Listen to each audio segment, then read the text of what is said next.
I will call to order the 70th public meeting of the Massachusetts Gaming Commission on Thursday, June 27th, 2013.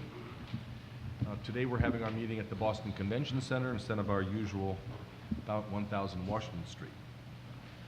We'll start out with the approval of the minutes. Commissioner McHugh. Thank you, Mr. Chairman. The minutes are in the meeting binder. They're prepared in their now customary format, and I tender them for comments, and if none, approval.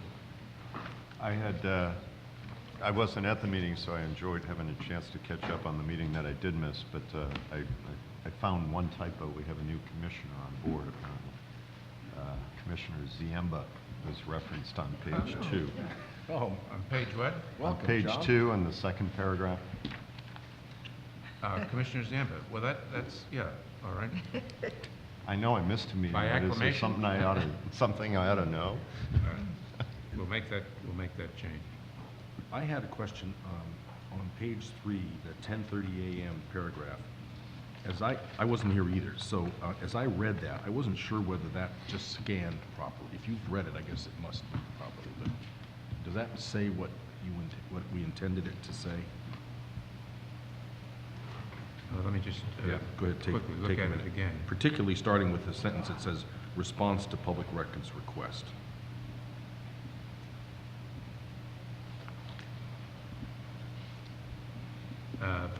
The phrasing is a little awkward, Mr. Chairman. The thought is there. We can change that to make no substantive change, but make it more easy to read. It's a 3-phase process, basically, is the idea.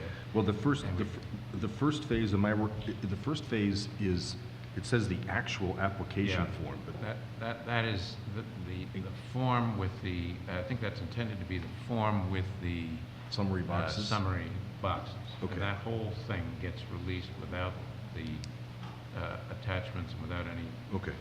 And that can be done quickly. Then It might make sense just to say the form, right. Application form. Actual is sort of an odd word, Right. but application form will be released with no redaction and with no attachments. Right.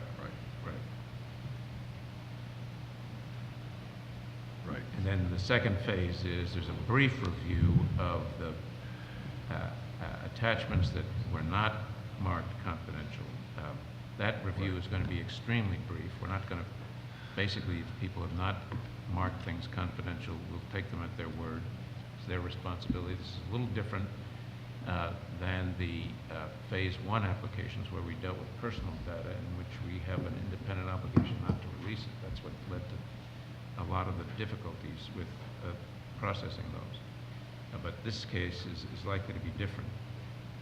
And so those will be briefly reviewed and released, and then the third, on a case-by-case basis, look at confidentiality requests. So we'll make those changes. Okay.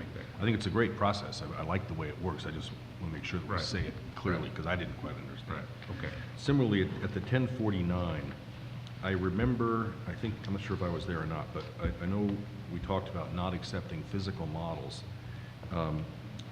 Have we made clear that we would be willing to see physical models somewhere during the course of the process? I know there is one apparently already available. Wouldn't surprise me that other bidders will put them together, and I, for one, would be interested in seeing it as part of the review of the application. So is there have we said anything about, if you have them, we'd like to see them somewhere in the process? That was never discussed, Mr. No. Chair. Okay. That was never part of the conversation. Right. Well, does this mean we're discouraging it? We don't want physical models? Or is this?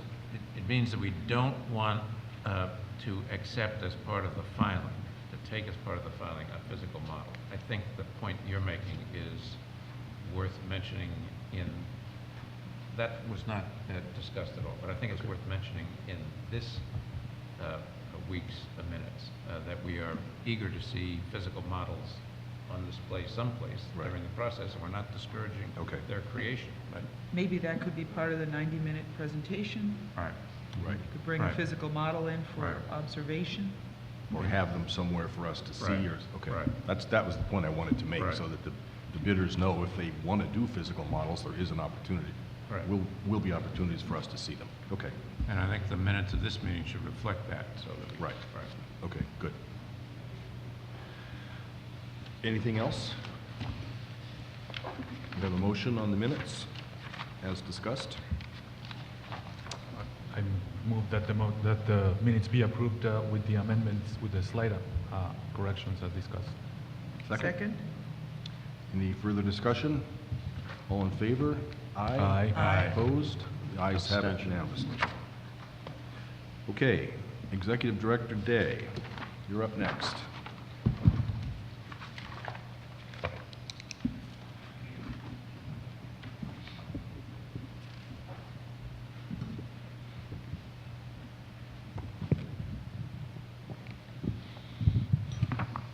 Chairman Crosby, members of the commission, good morning. Good Morning. Morning. As we start, I'd just like to note that our next meeting Thursday, July 11th, and we plan to begin consideration of Category 2 investigations and Enforcement Bureau suitability reports and recommendations. And I'll provide a little bit more discussion about that in introductory fashion as we talk about the master schedule in a few minutes. Okay. What I think is because we do plan on a guest coming in and joining me up front here as soon as she gets here. What I'd like to be able to do is maybe move into the budget conversation if I could. Sure. And that's under tab 3A.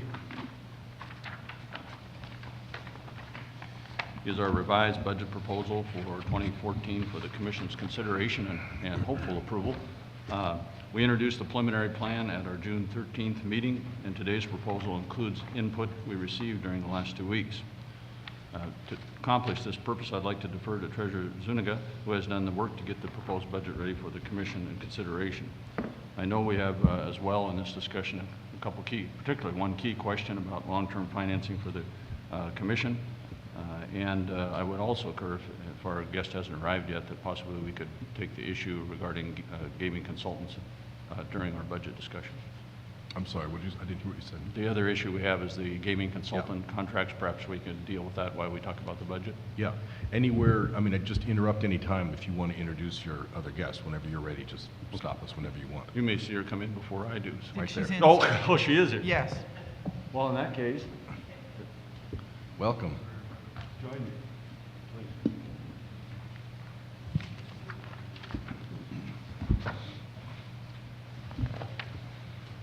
Thank you, Chairman, for pointing that out to me. Appreciate it. What I'd like to do, it gives me great pleasure this morning to announce that we have selected a candidate for the Director of Workforce, Supplier, and Diversity Initiatives. And more importantly than the selected is she has accepted. Jill Griffin, sitting next to me right now, will start with the Commission at the end of the month. She comes to us from the Boston Foundation, and prior to the foundation, she worked as Assistant Director and Program Manager for the Boston Redevelopment Authority. Jill is also a member of Massachusetts Service Alliance Board.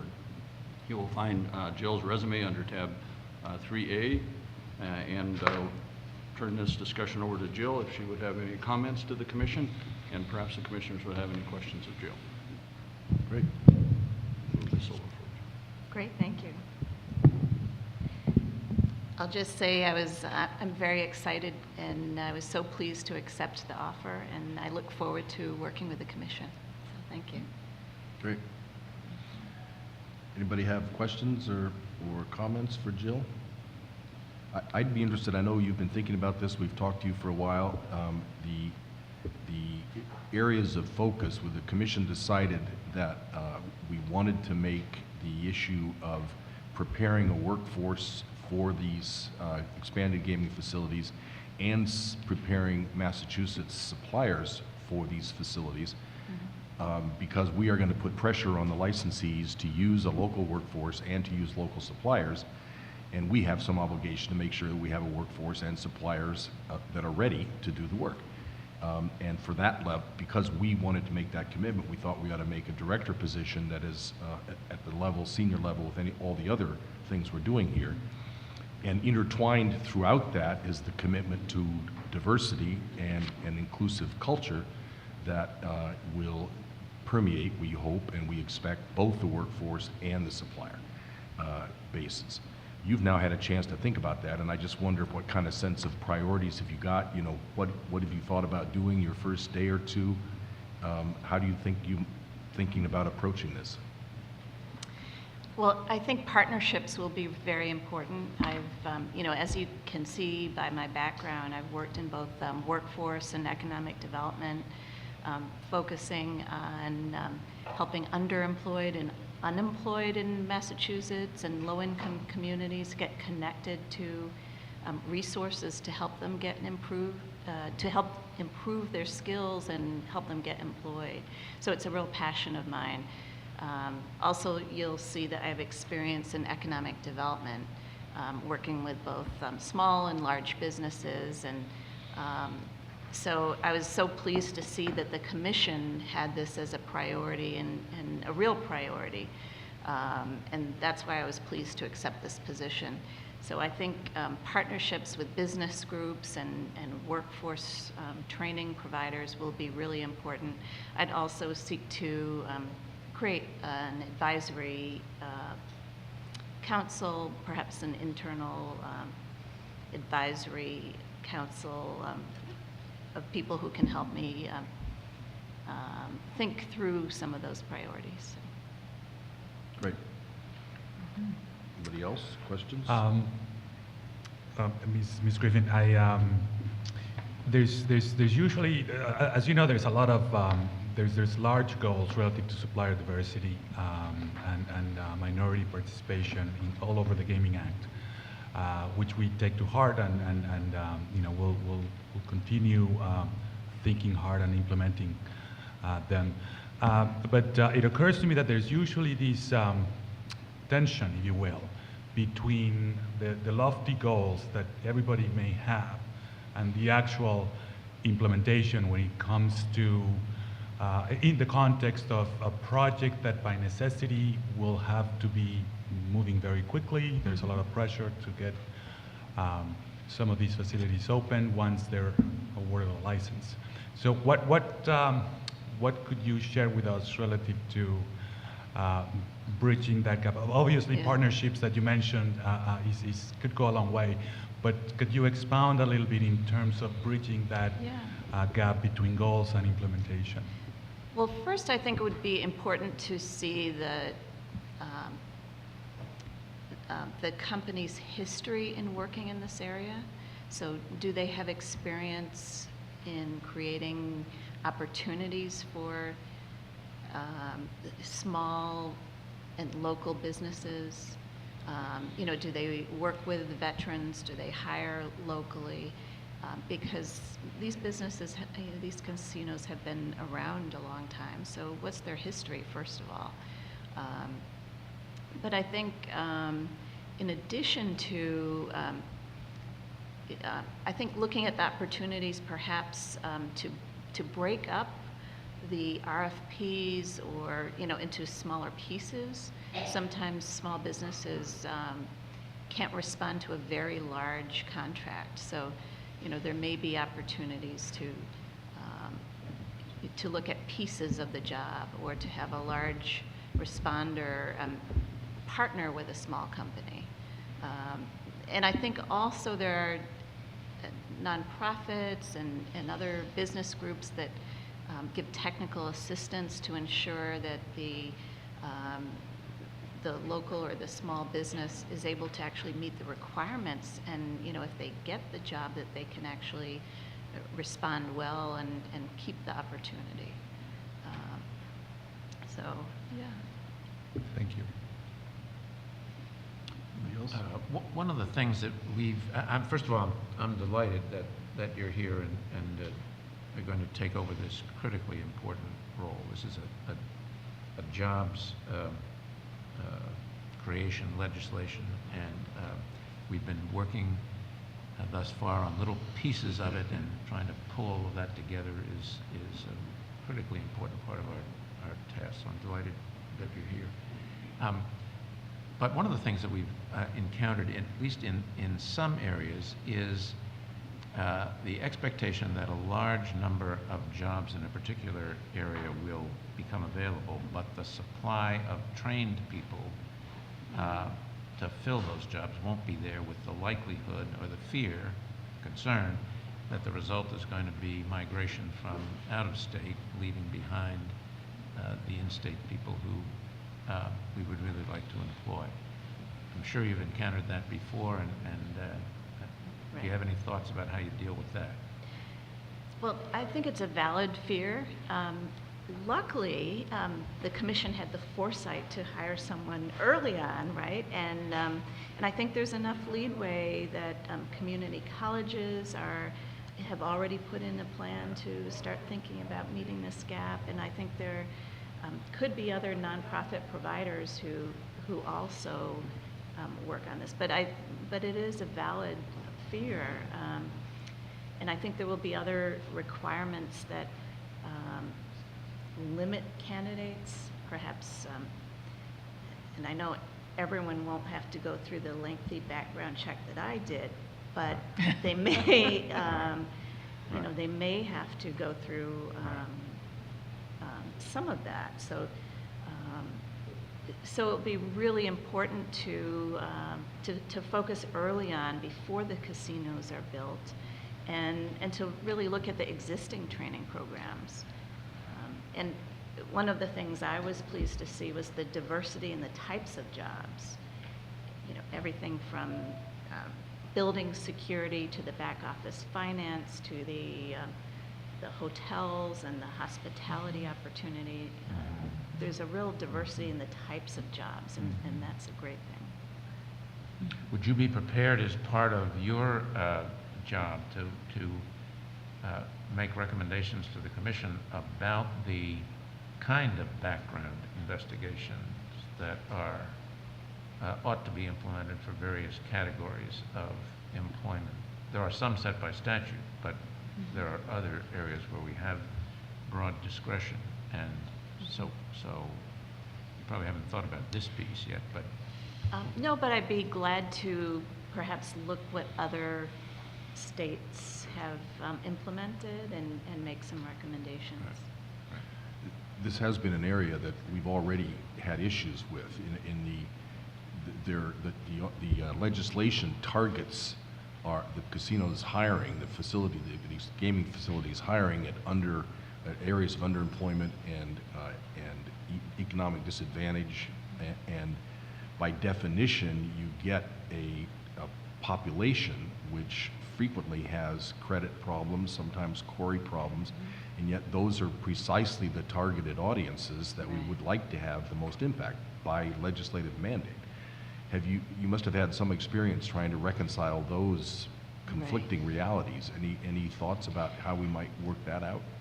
Right. I mean, if you've been unemployed for any length of time, you may run into some credit issues, and there are organizations who work with individuals to try to clean up those credit problems and help them get on the right track. So perhaps that's something that could work, and really perhaps looking at the circumstances that those people encountered those difficulties. And how long ago were those credit problems? I mean, were they 5 or 10 years ago? That sort of thing. So I think, there are all sorts of things that you could look at. It's the same, the lead time is important here as it was with hiring a director. If the target audience knows that there's a period of time during which credit issues have to be addressed and so forth, but also helping us understand what kind of standards are realistic, that are consistent with our law enforcement and our integrity standards on the one hand, but also consistent with our wish to address difficult to employ audiences. So helping guide us through that will be a priority. Right. And I think truly looking to establish partnerships with organizations that already work with these populations. Yeah. Great. Would be Yeah, like I saw you at the Urban League, a meeting the other night, and folks like the Urban League are very much geared up to try to support our initiatives. And I agree with that. That partnership concept is really important. Exactly. Anybody else? Other questions or thoughts? welcome aboard. Yeah. Welcome. My, Look forward to working with you. our apologies to our friends at the Boston Foundation for sneaking you away, but, you know, we really have high aspirations for local employment, for local suppliers, and for a genuinely representative and inclusive workforce and supplier base. And we hope you will lead us to excellence in that area. Great, thank you so much. I'm very pleased to join you. Great. Great. Thank you, Jill. Thank you. Thank you, Joe, for taking the time to come in and visit with us this morning. Appreciate it. Thank you. And welcome aboard. We will see you again. I do want to thank Commissioner Stebbins as well. He did an awful lot of work to make sure the commission had a great choice for candidates, and it was a tough decision. Anyway, Bruce, thank you very much. Thank you. Thank you. Thanks, Jim. See you in a few weeks. Bye now. With that, maybe I'll get back Yeah. on regular schedule here, because I did want to cover a couple other administrative details. We have also reached a decision regarding our Director of Licensing, and we hope to be able to finish that process and be in front of the Commission on that topic before the end of the month as well. We are moving forward with Commissioners Zuniga, McHugh, and Stebbins, and I are continuing to develop resources to allow the Commission to address areas of expertise. As I mentioned last time, financial advisor responses are due on the 28th of June. Building and site design RFR was posted on June 21st. Economic development RFR draft has been completed and is in the final review process. The project manager coordinator RFR was released on June 17th with the responses due July 9th, and our recommendation we plan back to the commissioners on June 9th. I meant July 9th. The months are going by faster than I would appreciate. We That's plan what they call drinking out of a fire hose, right? Yes, it seemed to be when I'm commenting about a month behind in my dates. A recommendation to the Commission on July 25th, and John Ziemba is working hard to arrange consultation with the Departments of Transportation and Energy and Environmental Affairs. And we look forward to that. I'm pleased to see that Commissioner Ziemba has joined us. Welcome, Commissioner. Then that will get us to our budget discussion, if I might. So what we're talking about is we do have last commission meeting. Commissioner Zuniga and I introduced the budget, proposed budget for fiscal year 2014 to the commissioners. It was in draft form. We were looking for some input and discussion as we move forward and added to that budget. We've accomplished that purpose. We come back with a proposal and hopefully for consideration by the commission and approval if you feel we've got to that point. And I know Treasurer Zuniga is prepared with some particular policy areas, and then possibly we can also catch that section regarding the gaming consultant contract in this budget discussion before we move on to, and I'll come back with master schedule discussion as well. Commissioner Zuniga. Thank you. I will highlight perhaps the points that are the main differences from the previous presentation, and I can of course take any questions or have any one of the topics for discussion. The monies that we have available to pay for the racing operations come from the Racing Oversight Trust Fund, which we control and has a positive balance. So the shortfall that I projected, and now project a little larger for racing, can and should be, in my opinion, funded out of that oversight trust fund. So there is no need, as we may have discussed last meeting, whether to fund that shortfall in racing out of the gaming operations. So we don't have a consolidated cash flow. It's still two cash flows, one for racing, one for gaming. In addition to that, I am now assessing, like we discussed and Chairman suggested, an overhead rate for what I believe is a fair assessment of the racing, to the Racing Oversight Trust Fund of central office. That proration is made, there's two prorations, if you will, or two bases. One on FTEs, all costs that are central office in nature, administrative, rent, are going, I suggest, to be prorated on an FTE basis. In the case of racing, there's 3 FTEs compared to 30 overall. So racing gets assessed at 10% of those costs. Similarly, there's other costs relative to IT. Those are costs that I have identified supporting our network computers, and those costs, I suggest they be prorated on a computer basis. In the case of racing, that percentage is higher because there's computers on the field. So IT costs get prorated, on that basis. In any event, those costs are now reflected in as an out from racing and as an in for gaming, because we're expending them out of the gaming oversight trust fund, and they need to be credited to the racing oversight.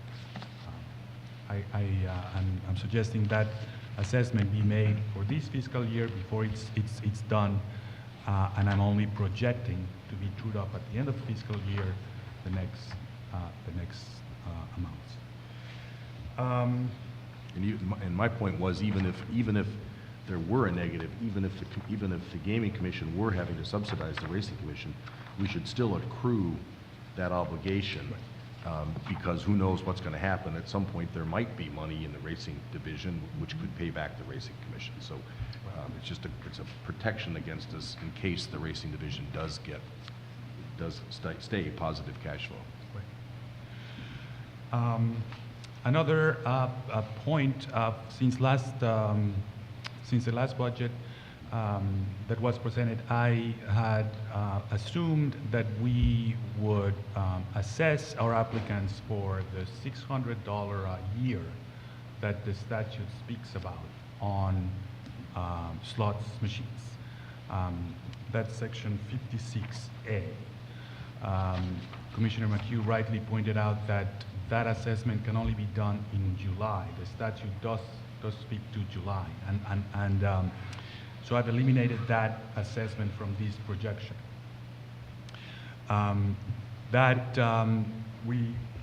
want to point out too, the gaming projection has a low point of $662,000 in April of 2014, and this is the the policy question that Director Day and I were talking about, has to be discussed here, whether this commission would set a threshold on, much like we have with our investigations, a minimum balance, if you will, at which point we can use our ability under Section 56C to assess our licensees for all costs that are necessary for the ongoing oversight of the commission.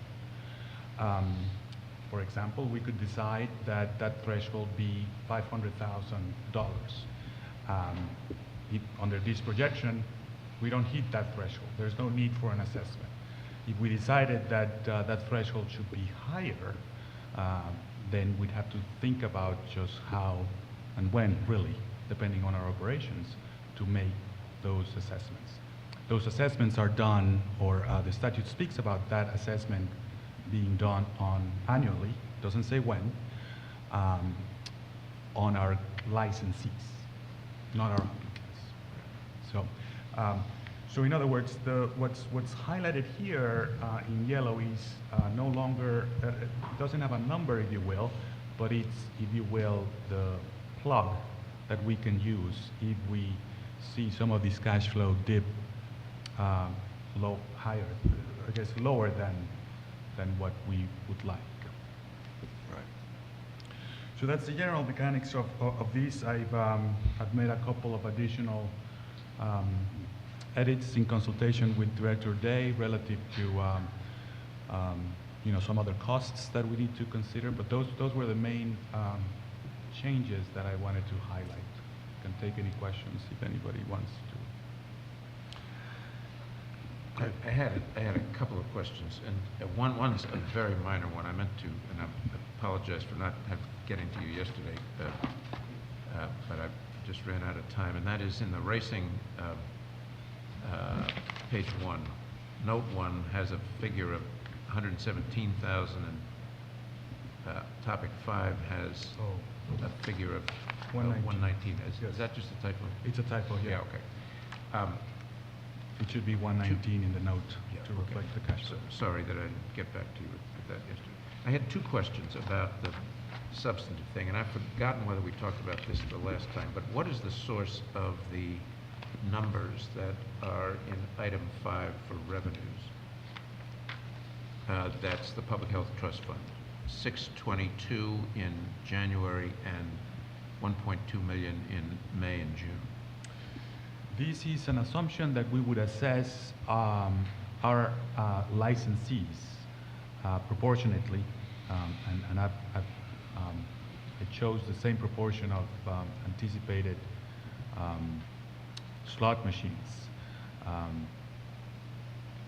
The monies we need for to cover the expenditures that we have for the research project. Or if I could say it Yep. another way, we can assess the Public Health Trust Fund as soon as people are licensed. So the slots parlor will be licensed earlier, so we can assess them. There's no written mechanism for what the law says is we assess $5 million on the licensees. If there's only one licensee, theoretically, I think within the rules, we could assess the full $5 million on that one licensee. We wouldn't for obvious reasons, and I think what Commissioner Zuniga has done for the sake of discussion, and this is not necessarily cast in stone, is assuming that we had all licenses and prorating using the number of slots machines as the divisor to figure out, what the pro rata share. So as soon as a licensee comes on board, they then get assessed their pro rata share of the $5 million. It could be done other ways, but that's what you're doing for the purposes That's of right. this cash flow. That's right. But the assessment's based not on slot machines, but on number of gaming positions, right? Right. I thought it was slot So- We, positions. no, it is gaming positions. It's gaming I took the slot machines as a proxy, Right. because we don't really know, I didn't make a projection for gaming positions. Okay, so then just, when you get to the end, you've got 3.1 million after all the licenses have been awarded, Yes. as opposed to the 5. Yes. Why that? Because the costs are 3.1 million, and those, for this fiscal year. I'm only assuming we would assess the costs we need for this fiscal year. There's additional costs coming, and I guess we could easily, assess in advance of those costs Okay. on the research project. But my assumption in this projection was mostly to maintain it a revenue neutral Okay. type of projection. If I assess the 5 million, that would perhaps show that there's a positive balance where. Okay. Yeah. Thank you. Final question on this area then is that the Commissioner of Public Health is the trustee of this fund. Secretary of Health and I mean, Human Services. Secretary of Health and Human Services, excuse me. How do we know that the monies that we collect for this fund are monies we'll be able to spend on the study? Well, the secretary is a trustee and may expend funds to do the research project with the advice and consent of the commission. We need to have the conversation. Okay. That's an ongoing. Okay. There has been a lot of transition at both the executive office and the Department of Public Health. Right. But more importantly, this was a project that had to be, in our view, started. No, I'm not given the questioning Mason that. I'm not project. questioning Right. that. But, so I guess maybe there is one more question.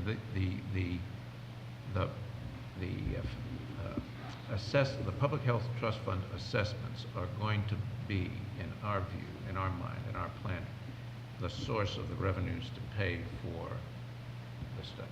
Fundamentally, yes. Okay. After the fact, however. No, I understand that, Right, but, right. but. The reason the reason only reason we're talking about it, the issue of a cash issue, Right. is because the law required this study to be, and it required it to be paid out of the Public Health Trust Fund, Right. and there is no Public Health Trust Fund, but the study had to get going. Right. So the law didn't anticipate our need for an extra $3 or $4 million before there was a Public Health Trust Fund, Right. which And- creates this problem. And the reason for my asking the questions is looking at the dip, at the minimum dip. Right. And trying to think ahead, and you've already thought ahead as to what we're going to do if some of these revenues don't work, and that's one area. Okay. Go ahead, There was, the final area, a final question I had was. Oh, excuse me, let me just, while you're on this topic, though, you raised a really important issue, but how do we know the secretary is going to be okay with Right. us spending money this way? Right.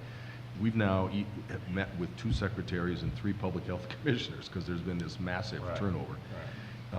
The Department of Public Health was represented on our procurement team when we procured this contract. Right. We've been in constant conversation with them. We are still in constant conversation with them. They're on the representative DPH on public health, on the Gaming Policy Advisory Committee, on the Public Health Subcommittee of the Gaming Policy, and on the informal advisory committee that we put together. So we've done everything in our power to make sure that they are with us side by side as we're going through this, because we That's need great. them, as you're Great. saying. Great. Okay, the final question then I had is we're going to make a large IT procurement in the Yes. near term. Yep. Where is that in here? That would be under the number,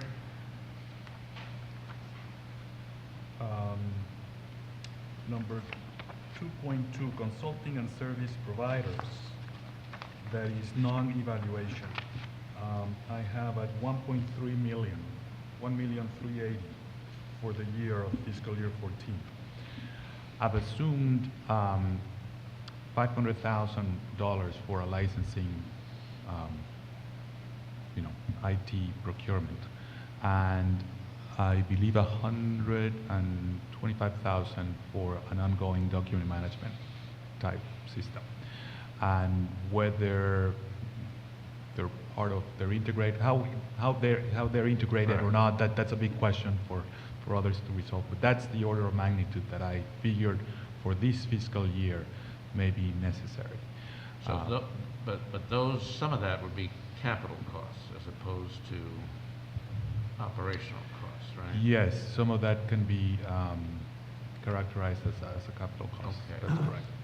And does that take into account the, whatever software we're going to need for ongoing monitoring of the licensees, the revenues and the other kinds of monitoring we need to do? That does not, and it may, well, with the exception of the slots parlor, the need for the category ones is much later. Yeah, probably for the slots as well, isn't it? It would probably, we reward the license, but they won't be operational. They won't be operational in this fiscal in year. this Yeah, fiscal year. Okay. Yeah. Okay.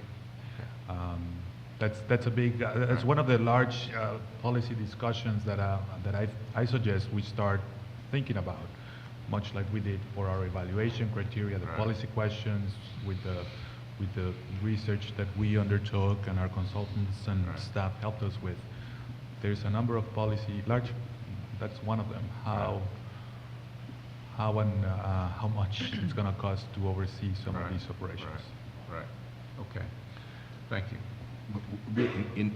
In case something else came up, we've assumed no assessments on the licensees for our operating costs here.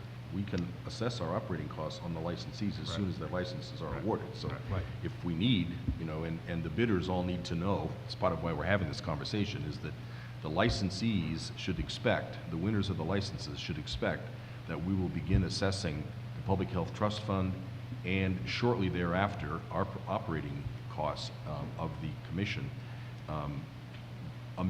virtually immediately upon issuing the licenses. And they're non-trivial numbers, and that ought to be something that the bidders are very much aware of as they're going through this process. Right. On that note, I will highlight another comment from last meeting that was also was modified a little bit. and that is the consulting and service providers for the evaluation. I modified, I brought down some of those assumptions. They are now at 5.8 million. You may recall I had them at 6.5 million. Those, I'm assuming, would be spread through all applicants because we're doing the ongoing review and investigation of those large applications. And we may need to, depending on how these RFRs come back and how we negotiate them, we'll have to actualize those costs. It's I merely said a this last projection. time, this just seems to me to be a huge amount of money, and I know you walked me through it, and it, as you did it, I understood it, but I still think we got to give this a real hard look when the RFRs come in. That's just a ton of money for help.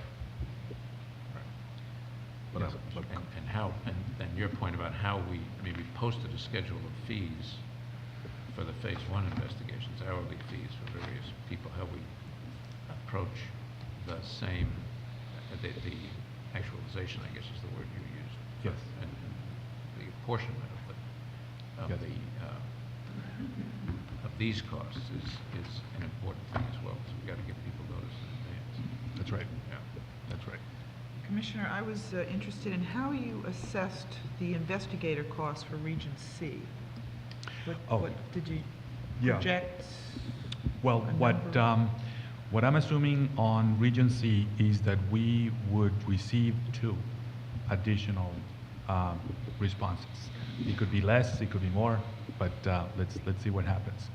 I've taken the costs that we've had and averaged all of the investigations. So I've taken the average of our current costs. Assume that we would get 2 average investigation bills. I then assume that the involvement of the IEB would be higher than that of consultants, but there's still consultant participation assumed. You know, we remains to be seen just how much, and split the costs, accordingly. Because the costs for IEB, we already have those. We're already incurring them, and then it's incumbent upon us to use more of that, and we're really a lot more cost-effective, frankly. But we recognize that there will be still a lot of involvement from the consultants. When you picked the number 2, were you just thinking there would be less interest, or were you thinking possibly others that may already be, may have already had their suitability investigations completed, may move to the region? Is that where you? That's both, yes. Okay. I was thinking, maybe 1 or 2 of our current unsuccessful may decide to move there. So maybe we get the same average that we got in other regions, 3 or 4 applicants in the end.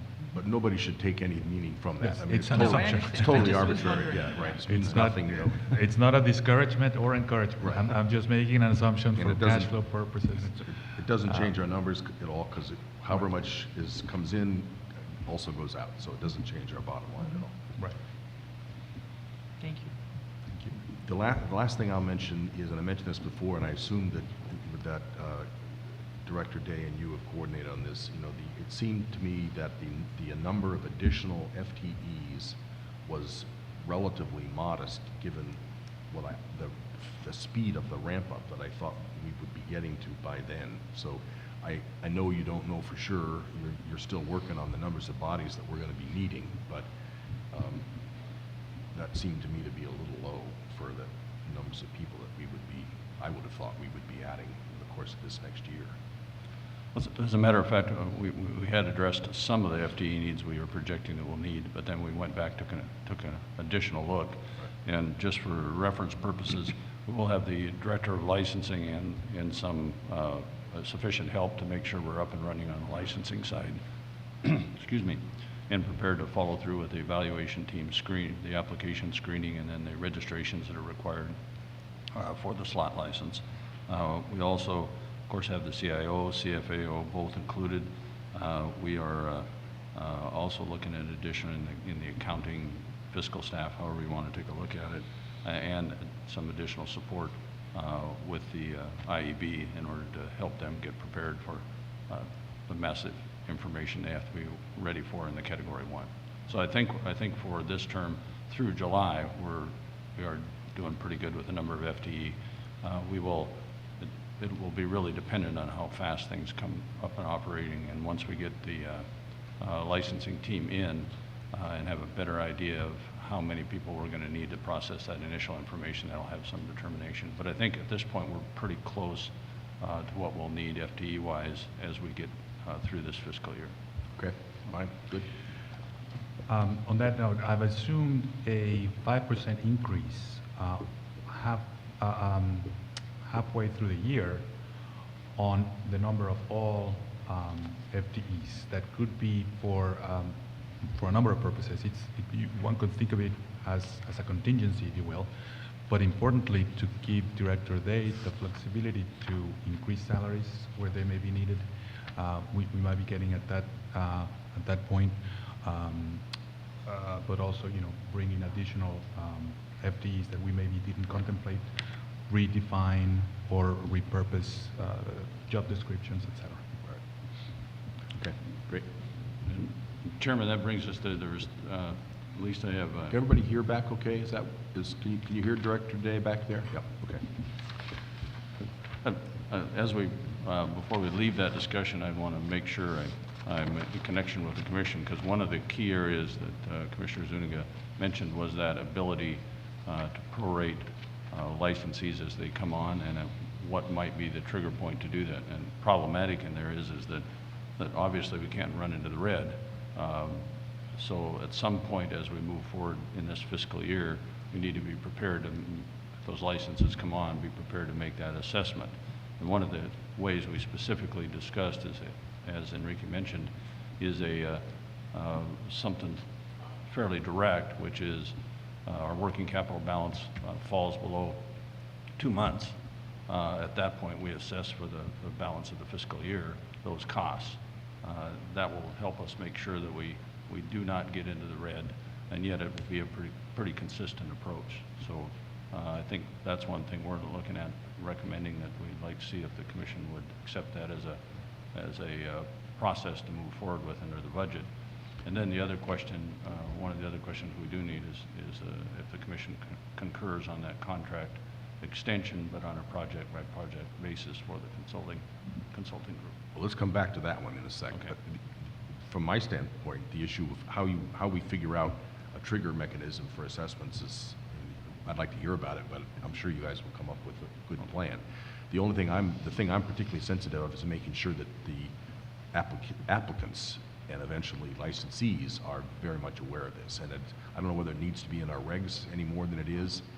When assessments will start. I just want to make sure everybody's got a heads up, whatever the mechanisms and timing are, that it's well understood by our applicants.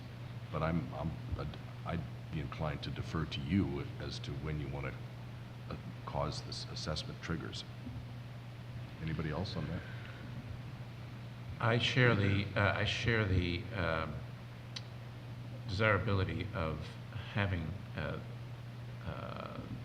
the assessment process outlined in regulations, or at least in a policy that's well thought out, adopted by the commission and posted on our website. Right. And the sooner we get to that, I think the better, so that nobody's surprised, and so that any difficulties or concerns about that can be fleshed out, discussed, dealt with well in advance of the time when we need to call on the funds. Whether we go by regulation, we have another set of regulations we're going to promulgate, or by a policy, and perhaps the policy would be a better way to go. If we can, I think we ought to do that soon. I've looked at the regulations that we currently have for these and many other areas. I think we have the flexibility there. We could further clarify it by additional regulation or additional policy statements. What we don't have, which is, I know one part of what you're referring to, is the actual numbers, the schedule, the timing, whether we're going to do it on a particular month of every year, at the beginning of the fiscal year, as soon as our balance comes under a certain threshold, et cetera. That could easily be and should be clarified. I suggest, however, that there's a lot of things happening between now and and when we're approaching that point, that we come back and talk about it some more in a future, not too much in the distant future, but in a Right. future meeting. Right, no, I agree. We have to maintain some flexibility here, because there's a lot of assumptions here, and there's, Yes. yeah. Relative to the budget, do we consider it approved, or how does the commission want to address that for moving forward as far as what we've outlined at this point? And I think it would be, we can bring at least start with a policy on a specific recommendation for a suggestion for that assessment. That I think that would be very helpful. And that will accomplish what the chairman's looking for too. Yeah. Make sure it's clear what that would be in the future. I think we ought to have a motion on the budget. I think we should formally adopt the budget each year, so Yep. maybe you want to do that? Sure. We did that last year. Well, I would then move that this commission approve the budget as presented and discussed in these and prior meetings for the fiscal year 14, as presented in the attachment. Second. Any further discussion? All in favor? Aye. Opposed? The ayes have it unanimously. Thank you, Commissioner. Thank you. That brings us back to the contractor issue. Right. The recommendation is in the, excuse me, in the memo from Commissioner Zuniga, found under tab 3C, and essentially at the back, the recommendation is, and we've already touched on the situation with, but what the recommendation is to extend the current contract duration, but in lieu of monthly retainer, specify a project-based approach or compensation for future work. And then the work that future work may be support of the commission regulations, general implementation discussion, and miscellaneous topics that the commission may move forward. So the proposed effective term would be on July 1, 2013 to the end of 2014. The extension would have an effective duration of 12 additional months, but really essentially simply a project-by-project basis rather than a retainer. Just, Commissioner Zuniga. Sure. The only thing I would add to that is to highlight what's in the memo, that our current contract with our two sets of consultants, gaming consultants, is set to expire in June 30th of this fiscal year, really this week. That contract was the basis. The basis for those two contracts was a monthly retainer. I believe that served us very well in the last few months, 9 months that we had them. We needed them on a number of ad hoc capacity, if you will, number of questions, a lot of issues that came around. I believe that we may not need that monthly retainer anymore, hence the recommendation.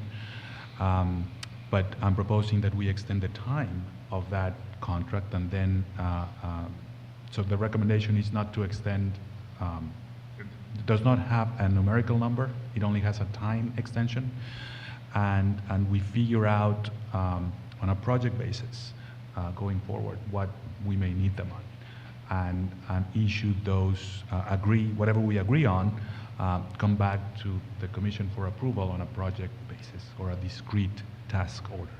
That's fundamentally the nature of this recommendation. Commissioner Zuniga, and so there's no confusion, and that wasn't relative to investigations, it's just relative to the monthly Yes. retainer. Right. This is not the investigation. This keeps those two contracts intact. We could decide that as part of this task order, if we need them for a particular task relative to evaluations, we have the flexibility to do that, depending on how and what we get in terms of responses from our RFRs for evaluation. we could decide, as I point out here, there's a lot of work that we need to do on phase 3 regulations, although we have a lot of great capacity in-house already. So figuring out the mix is something that, we can do in the short future. And again, hence this recommendation. I didn't think about this until just now, but did we talk about this with the consultants before? Are they hearing about this first time? Well, we Right. not in great length. We did touch base with Kathy O'Toole, who has helped us, with the coordination of both sets of consultants. We have not agreed on, we have not discussed in much detail with both sets of consultants. I think this is merely a mechanism to keep the contract alive and keep those discussions, and start those discussions, really. Right. Well, we should have given you guys a heads up and chatted with you a little bit about this, but the concept, I think, makes sense. But for their planning purposes, we're going to have to do some kind of thinking about, what our expectations are likely to be, and so forth. But I think for the time being, this is the right thing to do. And this will mean that we have the ability, assuming that the consultants are okay with it, to dip into their pool of resources, both Spectrum and Michael and Carol, as needed, assuming that they are available and that it's okay with them. Right. And we work out cost per project each time we wanted to do that. Right. Okay. Now, I should know, because I have these, and I know commissioners and staff have these, we pick up the phone and call them on a number of questions from time to time, sometimes more often than not. If on all those sort of general ad hoc type of inquiries that elicit a memo or some research or their expertise, we could agree, but this is something that we need to talk about on some hourly base, not necessarily a project base, because it could be very hard to quantify those little projects, let's say. And again, that's something that we could, that we should contemplate, because we've had that ability, and I suspect we'll continue to use that. That was my one concern, was the ability to use that expertise. I know that a call this is not regarding investigations, a call to one of the consultants regarding the table of organization led to a recommendation for a licensing director candidate. So just things like that I think that those issues are very valuable, and we need to have, at least I know that's important to me, to be able to pick up the phone and, it leads to a memo, anything we've needed so far. We've utilized the expertise, and I know that I don't feel like we're at a stage yet where I think it would be a great loss to not have that ability, because it's not in a contract. So I think that conversation would be a good one to have, Commissioner, too. Right. How do we figure out moving forward the best way to continue to have that expertise? Absolutely. And some of it is outside the realm of investigations. Absolutely. No, and well, frankly, if we arrive at the place that we have been, a monthly retainer, well, let's do that. The problem we're dealing with. Let's figure it out. Yeah, the problem we're dealing with is the contract runs out before our next meeting. And so we wanted to renew the contract, which is, tomorrow. So we wanted to renew the contract while it was still going on, rather than having to try to procure a contract. And for the short term, we're just going to assume it's a project basis, but I agree with Commissioner Zuniga that if it turns out it's better to negotiate a retainer structure, it'll be a less of a retainer, but whatever it is, we're perfectly happy to do that. But we did want to renew the contract before this one had run out. Okay, so I just have I have two questions. One, how does this new,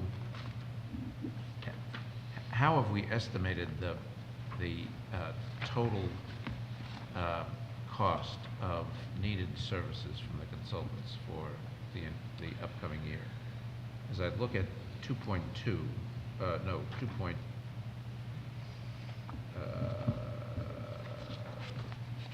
yeah. We've got a number there, but that number, our last discussion indicated, includes about $600,000 for capital, non-capital IT Correct. stuff. Correct. And so how do we know where we are? The assumption, which again can be obviously revised, is that there will be an incremental $250,000 for regulation type writing, non-evaluation number on gaming consultants. Okay. That could be low, I don't know. All right. And that there would be $500,000 of, for the year on evaluation. So the total really is, that I've allowed for is $750,000. For the regs and then the other kinds For the of regs and the other kind of consulting services. Consulting Okay. services. I made a distinction between the two numbers because the evaluation costs we will assess to the licensees. I'm sorry, the applicants. Yes, no, I understand that, but it's the advice to us that Yes. is really overhead. That's right. Stuff that And goes that's- into that 750, right? 250. Yes, 250, Into the 250. yeah. Because the 500 is for evaluation, For which can be evaluation. assessed independently. I've assumed on, that, But I thought that was in 2.3. I don't want to be picky, but which one? No, it's 250 is part of the 1,380,000. yes, that I understood. But I thought that that covers the regs, the phase 3 regs. Correct. And does it also cover the 250 in your projections? The kinds of other projects that may be tasked to the consultants? As long as they're not non-evaluation. There's projects that we could assume I see. are evaluation related. I see. Which I see I this see. year to be Okay. very much intensely around it. Okay. Then we have allowed ourselves 500,000 All right. for gaming consultants. I see. Um, Okay, I understand that, thanks. Questions about other jurisdictions, the Right. way they've done, Right. et cetera. Okay. Thank set? you. Yep. I had a quick question. You talk about, a task order. If we ask them for additional work based on a project basis be submitted to you or the commission for approval, do you have some sense of, is it a dollar benchmark where you would maybe bring it to the commission, or is it a project basis that you would bring it before the commission? You talk about approvals either by us or by you. I wrote that. All right, then I'll turn to you. Sorry. I mean, we want to give him the flexibility to do his job. I'm just wondering kind of at what level does it come to us, or what level do we trust the executive director to kind of make some of those spending choices? Well, that's a question for us. If we feel we could or should delegate for administrative purposes a certain threshold and give Director Day all discretion under that, and bring to the commission for discussion, that's one approach. We've sort of done that in matters of racing, for example. But that's not a foregone conclusion. We could keep all financial commitment discussions to be approved by the commission if we thought that was what we wanted to continue doing. Mr. Chairman, two of my, Commissioner Stebbins might offer a suggestion in that area. If the commission's inclined to extend the contracts, and then we can engage in discussion with our consultants about the concept of specific projects and ongoing consultation, then from my perspective, I could just come back with that to the commission so you can see what that structure might be like and see if it satisfies the concerns that were expressed. That's talking about just this one contract. Yes. Yeah, but Commissioner Stebbins was talking about in general. Oh, overall? The process in general, so should there be a threshold, a number threshold where, so it was a general thing, not just related to this particular contract. Okay. Having you come back with a proposal on this contract is fine. But I think, for my money, at this stage of the game, I think the answer to the question is that we ought to pretty well keep a pretty tight hand on contracts and expenditures beyond just the trivial. once we're up in steady state operations, once we have a financial department, which doesn't include our commissioner, you know, then I'm sure we'll change to where we'll delegate away a high degree of independence. But I think at this stage of the game, we ought to keep pretty careful overview. And it sort of happens per force because you sort of function as the CFO at this point. That would be my thought, Commissioner Stebbins. And that's totally fine. And I'm comfortable with that as well. Okay, so I think we need a motion on extending the contract as proposed.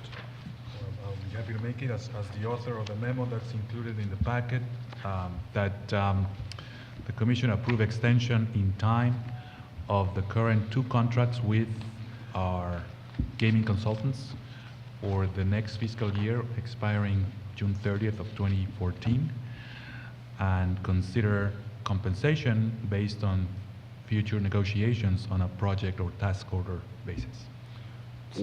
Or as proposed Or as recommended by by the Executive Director. Right. Yeah. Second. Further discussion? Commissioner? All in favor? Aye. Opposed? The ayes have it unanimously. Thank you. Before you go, are you done? No, I've got master schedule, so, Oh, okay, well, that's good, that was what I was, and then I won't be going very far. yeah, right. That's good. You're not going back to Washington on us. Too late, you sold your house, man, you can't go back. Do you want me to go ahead with the master Yeah, schedule? go ahead, sorry. So in your packet, you have the master schedule behind 3B. And Art of my notice has got it up on the screen, which is very helpful. The changes are not extreme, but I wanted to talk just to point them out, because what it is in category 2 is the primary area. Today's meeting sort of starts that process with discussion about considerations and assessments with suitability determination. So as the Commission begins its process of suitability determination, today's meeting to talk about what that includes, what the assessment is, what the process is an integral part in moving forward with the process of suitability determination as we get into the reports themselves. So what the master schedule indicates essentially is up in the left-hand corner of the chart.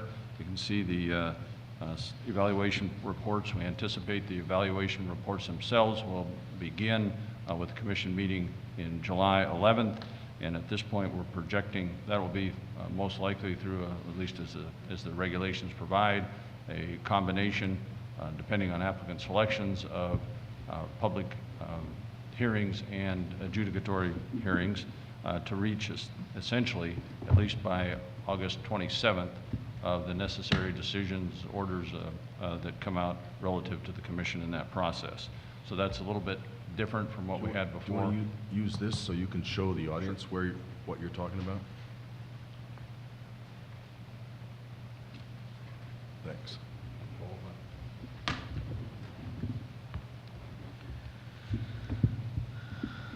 So to be right in this area of the Category 2 process, and what it does is start a process of notification to the applicants, anticipates beginning the suitability report presentation. You'll have more detail on that discussion, what that might actually entail. Questions from the Commission about how the process works and that assessment between the consultants and IAB today, later on in the agenda. The two dates here are just projected dates really to anticipate any needed adjudicatory hearing, because there's a notice time length that we have to give of about 30 days, and then there's allowance, if that's the case, for preparation of the orders or decisions of the Commission and the ability to finalize the process. So at this point, we're anticipating that will get taken care of by the end of August at the latest. And that is a later dates than what were previously on the master schedule. Right in here, which still does allow for a shorter period, though we are talking about receipt of applications on the week of October 4th. Yep, deadline for Category 2 applications, October 4th. The determinations themselves in the suitability process, of course, the determination themselves not not talking necessarily about the, any orders that come, we anticipate by early August. That's the change in the master schedule. On the second or third page, I guess, there is a reference to additional office space. I guess that's referring to the space we already have on this 10th floor being prepared. Yes, yes. And I would assume that's what it is there too as well. and what's the plan on that now for that space? That space is I know the architectural designs are prepared. The plan is actually to create an area that provides for secure reception. Right. And then our licensing unit essentially will be located in that corner of the building. Okay, and that'll be ready more or less when?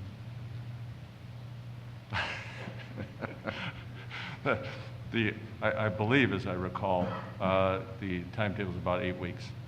Okay. Yeah, I was going to say And 2 then months. our, or 3 pl- months. okay, and then our expectation is that our existing office space, which includes that new space, will last us, does that accommodate our full growth this fiscal year, those 14 FTEs? Can we fit 14 FTEs in our existing space? We think we've anticipated where we can locate everybody, and we're as well, we'll talk to DCAM today, as a matter of fact, and we're pretty much projecting that we'll be in our existing office space through this fiscal year, by the time we get the process done. Okay, so through this full fiscal year, okay. Yes. We were to April, but it just makes Right. sense that we're gonna be at least Yeah. another 3 months. Well, that's fine, as long as we can fit, so, but if you've anticipated space for those 14 people through the fiscal year, then that's fine. We have charted it out. All right. There's, Commissioner Ziemba has a roommate? 2. Okay. there's more cubes. There will be more cubes available than office space. So Right, okay. we may find ourselves having somebody have to, be in a cube temporarily. Right.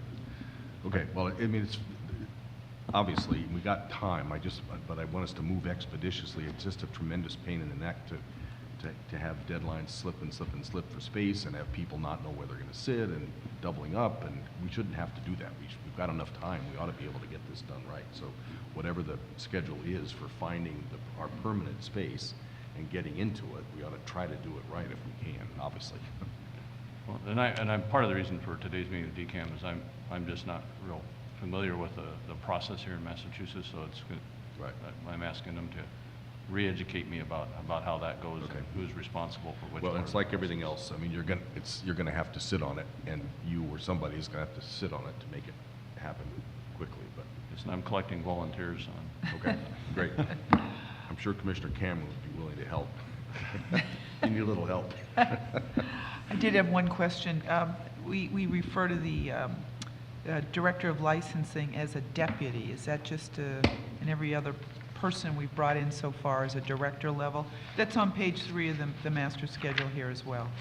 It may just be a, Oh, on the master schedule? We actually haven't changed that. That was, Okay. that was original, so we haven't changed those on the back. very good, thanks. I had one question, and I apologize to you as I did to Commissioner Zuniga. It strikes me as perhaps a typo, and it's on page 1 of the schedule, but I didn't have a chance to catch up with this until last night. In the category 2 licenses, SCA's executed that last line. You see what that is? SCA's executed / category 2, the last line under category 2 license. At the end of that, it says results, which it seems to me belongs in after the line immediately above that talks about the HCA referendum. That's correct. Yes. Jesus, Okay. you've been doing your homework. Well, I yeah, thought but- you were in Paris. It is Yeah, the results. Believe me, I didn't do this in Paris. Jesus. But that's That the is- kind of typo that I should have, in an ideal world, I would have simply told you that. Yeah, the results is of the election, Yeah, okay. not the surrounding community agreements. Okay. Great. Anything else relative? to I just had schedule? one question. We talked last week, I think it was, about the importance of having a briefing meeting with you and probably the IEB director on the application form with all the applicants. You were going to have a sort of a planning meeting, prep meeting, so they really understood what the application form was all about. Is that in the pipeline somewhere? Chairman, yes, it is. As a matter of fact, we've already had one applicant Oh, okay, great. access that, and they are making appointments through the executive director's office. Okay, great. How did that first meeting go? What was the reaction to the application? Well, we haven't actually had the meeting yet. Oh, all right. We're set in negotiations on the date. All right. Well, let me know. I'm curious. Okay. All right, great. Thank you. Thank you, Chairman, Commissioners. Thank you.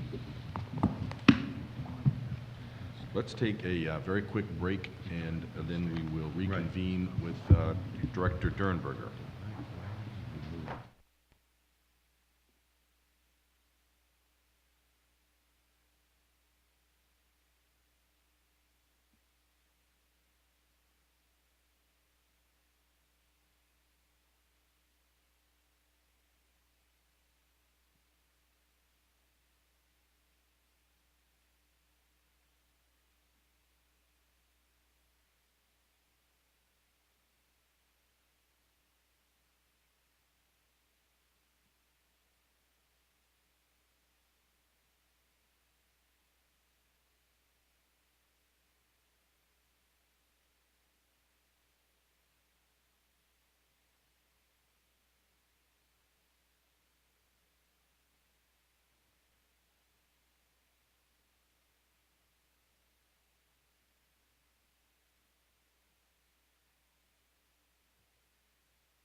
Okay.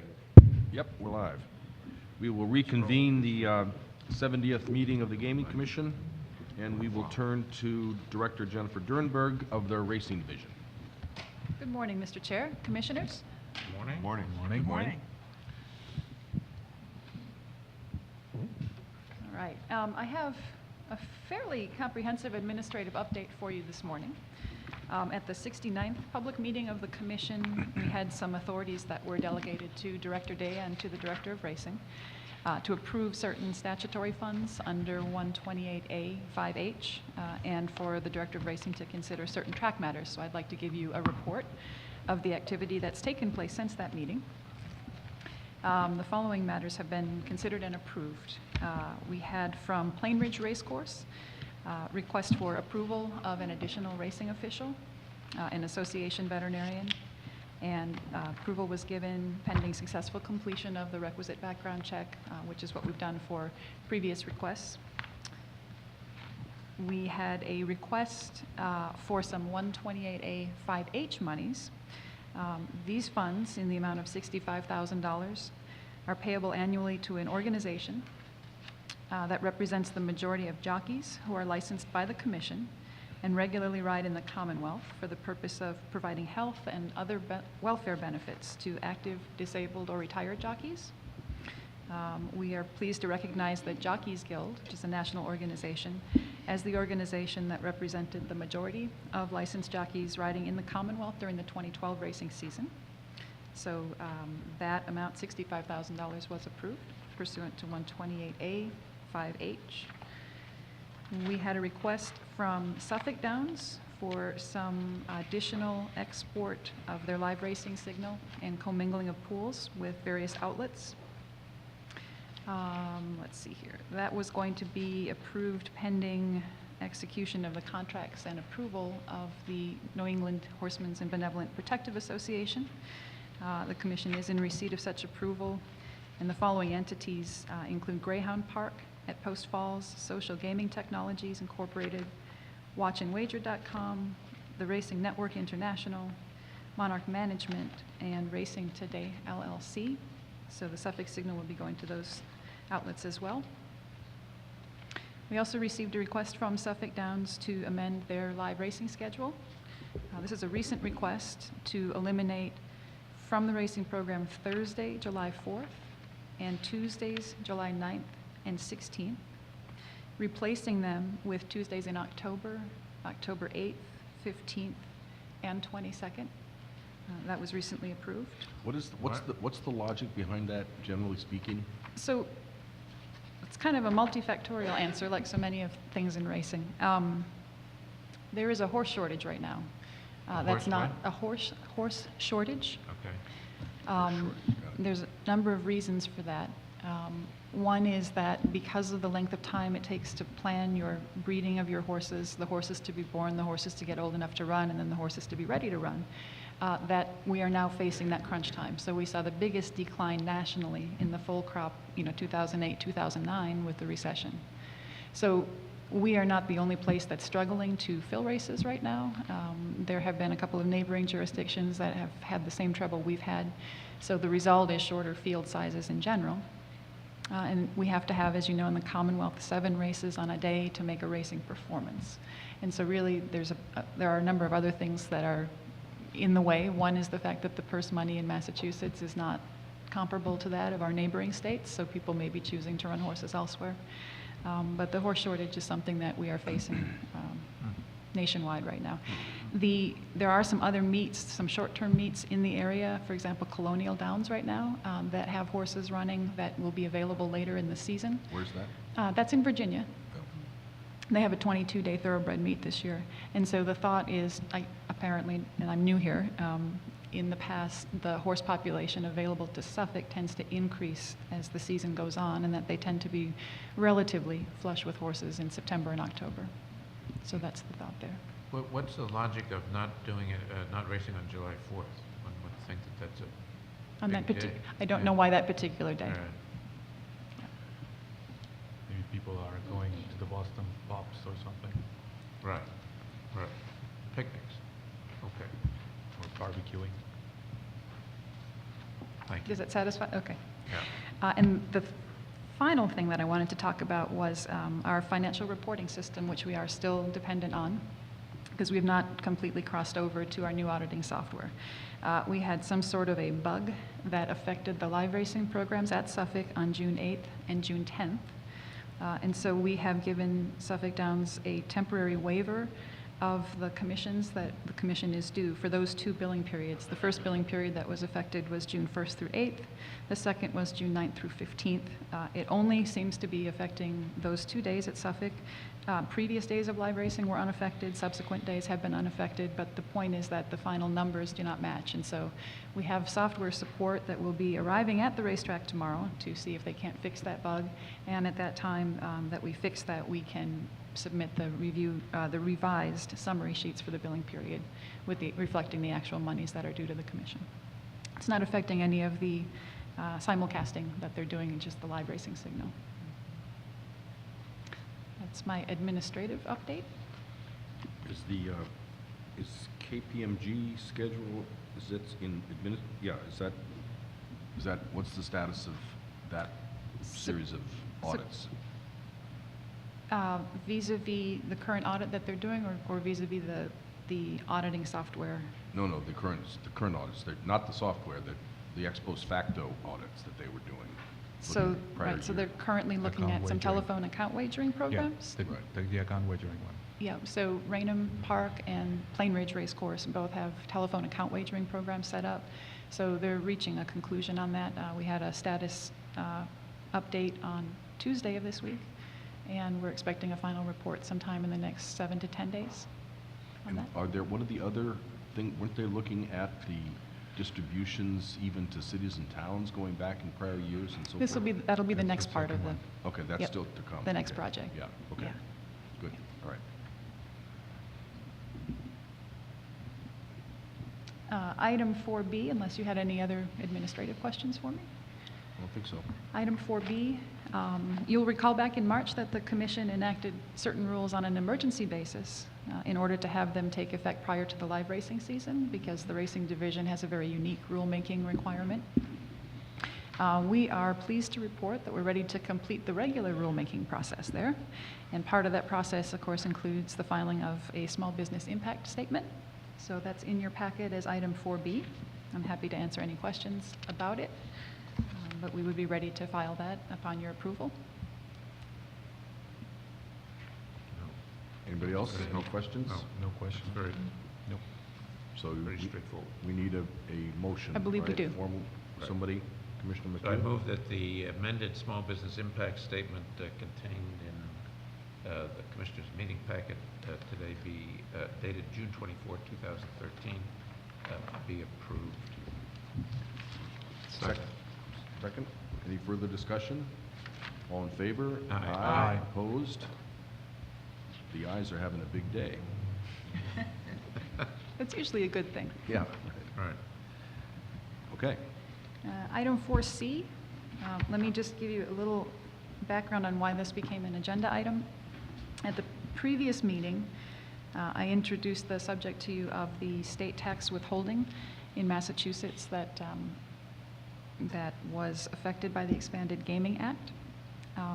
I outlined the change in the law, and I'm going to review that again for you today. And I discussed some differences between the Massachusetts and the federal tax treatment of not only pari-mutuel but also gaming winnings. Since that time, an amendment to the supplemental budget was introduced in the House, and I thought that as an industry advocacy, coming from the industry advocacy side, I thought it should be an agenda item. So in the memo that is in your packet, I've summarized last meeting's discussion, and then since that time, I've looked to some of our surrounding states for instruction on their experience with similar taxes, if any. And so I'd just like to draw your attention to a few things. Again, what the memo does is it outlines the very different requirements, the very different tax treatments between federal and state withholding. That burden falls on our racetrack licensees in terms of the number of transactions that they do, point of redemption, as well as reporting requirements. I requested of our licensees the number of individual reportings that they have to do under the current federal guidelines. And between the 3 licensees, they've issued over 6,000 individual W2Gs in calendar year 2012. So I just want to point out to you that these transactions occur at a special window with specially trained mutual clerks. The redeemer of the ticket has to produce a photo ID and proof of social security number, otherwise they're subject to backup withholding tax. And so there is a something to this. There is a labor cost to this. There's also some optics too, I would imagine. I'm not much of a wagerer, but I've never had to cash a ticket in an IRS window, but I would imagine there's some optics there as well. So I would imagine with this much lower trigger for a reporting requirement, right, instead of the $600 with the 300 to 1 odds or greater, or the proceeds of more than $5,000, we've now lowered that in the Commonwealth to a reporting requirement of $600 winnings regardless of the amount wagered, or the payoff odds. And so I would imagine with that much lower tripwire that the amount of transactions that occur at that window at the racetrack are significantly increased. And this has only been a couple of weeks, but I intend to ask our licensees at the end of the month what their month-end total was for the amount of times they had to, that reporting requirement was tripped. In summary, I guess from the parimutuel customer's perspective, as opposed to the racetrack licensee, the parimutuel customer sees this as creating the Massachusetts product, simulcasting product, or live racing product as a little less attractive. And of course, we want it to be the most attractive product that we can. And so we talked, I think, probably most last week about the difference in the end of the year, the deductions. So that, again, the Massachusetts versus the federal tax treatment, where you, in the federal tax, you can deduct your winnings up to losses, but that's not true in the Commonwealth, unless you meet the gambling or trade as a business criteria. So I went over an example with you last week. I put it in writing here for you instead, because those things are often hard to visualize. And then I spent some time looking at New Hampshire, because when I looked at the other surrounding jurisdictions, I wasn't able to find much of a comparable tax as it affected parimutuel winnings. New Hampshire did enact a 10% as opposed to 5% in Massachusetts. A 10% withholding tax on all gambling winnings in 2009, which is fairly recent. I want to draw your attention in the memo to a quote that I found in the 2010 annual report of the New Hampshire Racing and Charitable Gaming Commission. That should be on page 4 of that memo. The conclusion there, I think, is rather chilling. This is the introduction to their 2010 annual report, and it says this tax has left our parimutuel industry at a large disadvantage to other states. There was the net effect was a marked decrease in simulcast handle. The public records show that was in the amount of about 20%. So however much of that was attributable to that state withholding tax, I don't know, but the national decline in simulcast handle during that same time period was about 8.6%, and in Massachusetts it was only 4.8%.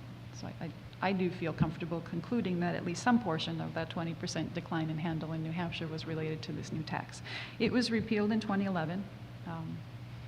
After some interesting public hearings that I did listen to. So I just wanted to throw that out to you. Connecticut appears to have looked at it in 2002. It passed the House at one point, but not the Senate, and I haven't found any other comparable neighboring jurisdictions with a state withholding tax for parimutuel wagering. The amendment to the House supplemental budget was entitled An Act Relative to Wagering Taxation. Wagering was in there. This was introduced by Representative Reinstein, and it would amend the tax chapter 62B, section 2 language to mirror that of the federal tax code. It is restorative from the gaming perspective. It would restore the pre-expanded Gaming Act exemption for winnings from slot machine, Keno, and bingo games, and it would elevate the trigger for state reporting and withholding requirements for lottery and for parimutuel winnings to equal that of the existing federal requirement. It's not restorative in terms of parimutuel or lottery. It does not restore the chapter to the pre-Gaming Act language. That was, let's see, now I'm new here to the Commonwealth, so forgive me as I stumble over our process. But so it got out of House Ways and Means. The amendment was adopted on June 18th. It appears as Section 72 of House Bill 3522, which was referred to Senate Ways and Means on June 20th. Senate's been reporting out in part on that. This amendment has not appeared in the parts that have been reported out, but we're hearing perhaps today there may be some activity there. So that kind of leads us to this section here of the so what, Dr. Durenberger, why are you bringing this to us? And so if nothing comes out of Senate on this, I think we're going to watch this very closely. The racing division will watch what happens next, because I would anticipate that if nothing comes out right now, that there may be something coming up later. So we'll watch that very closely. We'll report back to the commission on what we see, especially now that I know how to do bill searches and have my ear to the ground. So we'll certainly report on that. If something comes out today and that amendment appears in there, I guess the question would be whether or not this is something that you are interested in discussing and taking a position on, given that the end of the budget period is coming up pretty quick. I understand that their special sessions are scheduled for the rest of the week through Saturday. So we may know a lot more in the next couple days than I'm able to present to you right now. So I'm happy to have any debate back and forth with you, if any, or answer any other questions, or I'm also looking for advice from you. My recommendation, though, is that we need to look at this really closely, because our operating budget is one thing that would be affected by a decrease in handle. So the health of the industry that we regulate, as well as our efficacy in regulating it, would be affected. We also have 7 stakeholder groups that the monies that they get from our statute, those monies are tied as a percentage to handle. So any decrease in handle, they feel a decrease in funding that goes to them. We also have 4 other programs that are predicated upon having sufficient funds. And so if racing revenue does not have sufficient funds, those groups, which include local aid and compulsive gambling monies, also are jeopardized by this. So that, to me, when we look at the legislation, which says that we have a duty to reduce potentially negative or unintended consequences of the gaming legislation on the horse racing industry, that's where I bring it to you, because this could be an unintended consequence. Certainly it's a revenue building piece of legislation, and I don't want to interfere with that. But I also do feel like I have a duty to speak up for my industry. Anybody? Well, I think it's a very thoughtful and comprehensive memo. It strikes me that this is a much more complex issue than simply the withholding piece, though. The withholding piece is simply a device for ensuring that taxes are paid.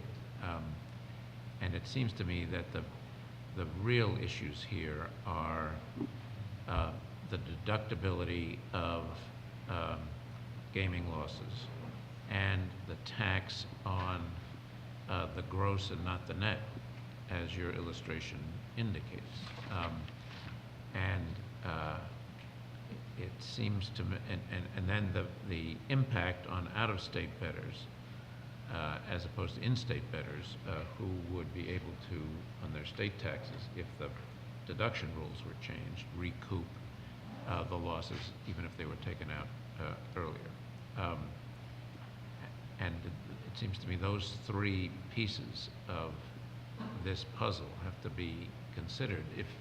If all of those pieces of the puzzle remain in place, then I don't understand. I'm not sure that an effective tax collection mechanism is a bad thing. So it seems to me dealing with the underlying issues is more important and more complex than dealing with the enforcement mechanism. Is the deductibility issue the second 2 issues that you talked about? Those are the case in Massachusetts prior to this amendment, right? So the only thing that has changed is the withholding mechanism, the standards of withholding. And the industry wasn't up in arms about the other 2 things, which you would think they would be, but because they're interesting. But in terms of, and Reinstein's amendment, if I'm not mistaken, only addresses the withholding mechanism. Right. So, I mean, we could get into the other 2 issues, and they are very interesting. They struck me as grossly unfair, frankly, in some respects. Right. But they aren't really the issues that are on the table as far as the industry is concerned, or the legislature, as best we can tell. No, I think that's right. Okay. And I guess my windy point was that if the decrease, the elimination of the exemption was designed to ensure that taxes were paid, that's a hard thing to argue against, even if ensuring that taxes are paid has a negative impact on patronage. I mean, at But- least that's a discussion point. What is the tracking mechanism prior to the amendment? If you didn't qualify, if you had winnings, but you didn't qualify for a withholding on the spot, what record does the Department of Revenue or the Commonwealth or anybody have of your winnings? If you have an account, a telephone wagering account, or if you go through an ADW, you get an itemized report. So, and Who's you? You as the bettor. You, the account holder. But the Commonwealth, but like, is there some report made to the Commonwealth? Only if that trigger is met, if that tripwire. So as a practical matter, there's was nobody not. that knows that you won, and your ability to avoid paying taxes on the winnings is substantial, Well, Substantial, the I don't know, threshold. but yes. up to the threshold, Up right? to the threshold, Well, that's what yes. I'm talking about, but the threshold has changed, that's the point, right? So, Right. so presumably, whether this was an unintended consequence and nobody really thought it through, or whether this was DOR saying we're getting, we're getting tripped, people aren't paying their taxes, we don't really know. It sounds like it may have been an unintended consequence, but an unintended consequence which is theoretically pretty good policy, and the DOR, Department of Revenue, would like. I didn't quite dawn on me that there was no mechanism, there was no reporting, so there's no institutional structure, no institutional pressure on a bettor to pay any taxes well, up to the threshold. that's true everywhere else as well, at the federal level as well. Keep in mind, however, that the bettor has already, with the takeouts, As to what? with the takeouts that happen effectively on the odds that you're betting on, there's already an effective tax on everybody that is being assessed, regardless of the threshold, regardless of the income and the winnings, that the state and everybody derives great benefit from. I think Oh, I see what you mean, because there's a tax on the gross. there's a tax on everything. Yeah, There's a tax on the gross, right? Yes. Never mind the winnings. Yeah, and when I don't think we can look at, nobody does look at just the winnings in a vacuum for economic benefit. I think lowering the threshold, in my view, has the potential, and that was done by the Gaming Act. Now the question is whether that gets restored or not. And that's the privilege of the legislature, obviously.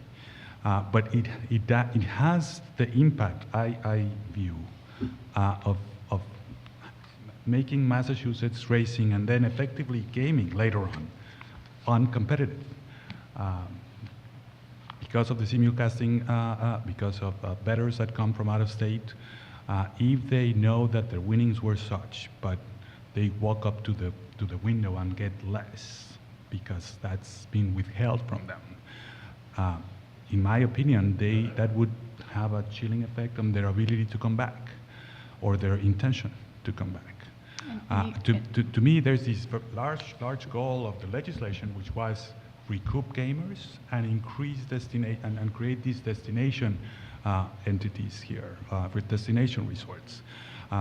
This is now being viewed through the eyes of racing, but this has an impact in the slots machines as well, in our gaming licensees, because presumably, if somebody puts in, let's say, $1,000 into a slot machine, the minute they get a $600 or more payout, they will get withholding, because the machine will not know whether you've been there all day, or you just walked up to the machine.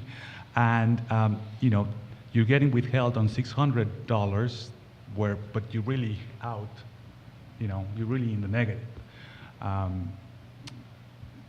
From a large perspective, I think these, in my opinion, we should inform to the extent that we can to those who want to hear it at the legislature what this sort of threshold does for the current industry, the one that we regulate, but the one that we're about to award as well, which is our gaming licensees. And I've not, I'm sorry. go ahead, Commissioner. But that goes to what's being taxed rather than the method for collecting the tax, right? I mean, the problem is, if there is a problem, and some would think they're not, is that you can't offset your winnings with your losses, and that this impacts out-of-state bettors who, even if you could offset the winnings against the losses, would not be able to recoup it at the end of the year when they file the tax return. And the adjustment of the level, be it $600, $5,000, $10,000, whatever that is just a mechanism for collecting a tax that has been dictated by policies independent of the collection mechanism. So it seems to me that if we were to take a position, the position would be better aimed at what's taxed than how the tax is collected. Because otherwise, you're simply saying that we prefer a looser tax collection mechanism because it makes it more attractive for bettors who are not going to report the stuff that they're supposed to report. I mean, it seems to me that's where you come out. The chilling effect is there, but it's a chilling effect that is based on tax evasion. I don't think I can put it that much more succinctly. I'm not sure I understand. I understand the distinction. I'm trying to draw a parallel with the threshold that exists on charitable contributions for individuals. You're supposed to keep records if you make a donation to charity over $400. Maybe that's wrong, but thinking about whether that threshold, what the effect of that threshold may be for tax evaders, may be a good discussion. But there's the administrative burden, which you have referred to, and that's maybe not inconsequential. And there's the tax authorities have decided to try to place that wherever they think is reasonable. Now, there's this dichotomy, I believe, that is very important between the federal and the state.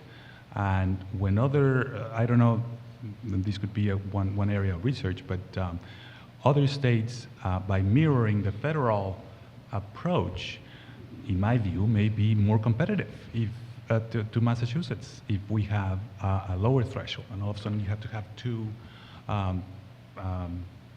administrative processes for one. Or they have no requirement, or they have an exemption, as Massachusetts did before That's the right, Gaming Act. as Massachusetts once did. Like, I mean, Yeah. I think it begs the question why there was an exemption before, and I think I'm going to guess the intent there may have been to support the industry, because there's already a lot of collection that happens on the gross. Now, what was the intent on the Gaming Act? I don't know. There's amendments to this. I believe we should explain it, and I'm not shy about taking a position. I'll take one now. I think we should support it. Support the threshold being higher, if that can make this industry more competitive, which I believe it could. You made another interesting point, and I'm having a hard time keeping all these points and data points in my head. A person bets $100 at a racetrack, independent of winning and losing. that the track takes a percent of that, Yes, of the gross dollars that are bet, right? correct. As soon as that goes in, if it's a win, place, or show wager, 19% is taken out, 26% if it's an exotic bet, and the rest is returned to the pari-mutuel pool. It's very different, right, Right. than gambling against Right. the house. And of that 19, sorry, go ahead. Yep. So then of that, how does that break out? Yeah. It does depend on the type of signal in Massachusetts, so it gets a little convoluted, but there are 6 or 7 different places where that money goes. One is, of course, to the commission, but then there are these other stakeholder groups. So purses for the horsemen is a big piece. Money's to the Thoroughbred Breeders Program, money to the Standardbred Breeders Program, money's to capital improvements and promotional trust funds, money's to Tufts Veterinary School, money's to the Racing Stabilization Fund.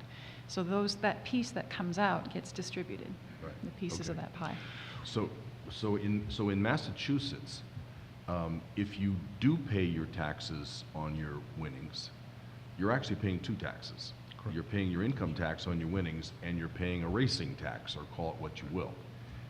If you don't pay your income taxes, you're still paying some taxes, whether it nets out to more or less or whatever, depends on how much you've won or lost. But you're probably paying, even if you don't pay your income tax, you're still paying your racing tax, which is probably equal to or greater than your income tax. So in that context, your point about the large, it sort of mediates your issue about paying the taxes, seems to me. I mean, in an absolute perfect world, it doesn't, but in the larger sort of real world of trying to promote this industry, it seems to me that it does. And I add in the additional point, which has not been raised by the industry apparently, which is interesting to me, about not being able to offset your winnings with your losings, seems to me to be just flat out crazy, and irrational. So my inclination would be to, at the moment, and I sort of go back and forth on this, but at the moment I kind of lean towards being supportive of changing the exemption back, the level back, and taking a position on the offsetting winnings versus losings. Well, why not go whole hog and take a position if we're going to do that? I still make a distinction between the tax collection mechanism and the tax. And I agree with you fully about the double taxation piece. You're paying the 19% tax on the takeout, and you're paying an income tax on the winnings. And why shouldn't, if you're paying the 19% tax, we adopt a position, if we're going to deal with this, that Be exempt from you'd withholding. be exempt from it's not income, not reportable income. I mean, so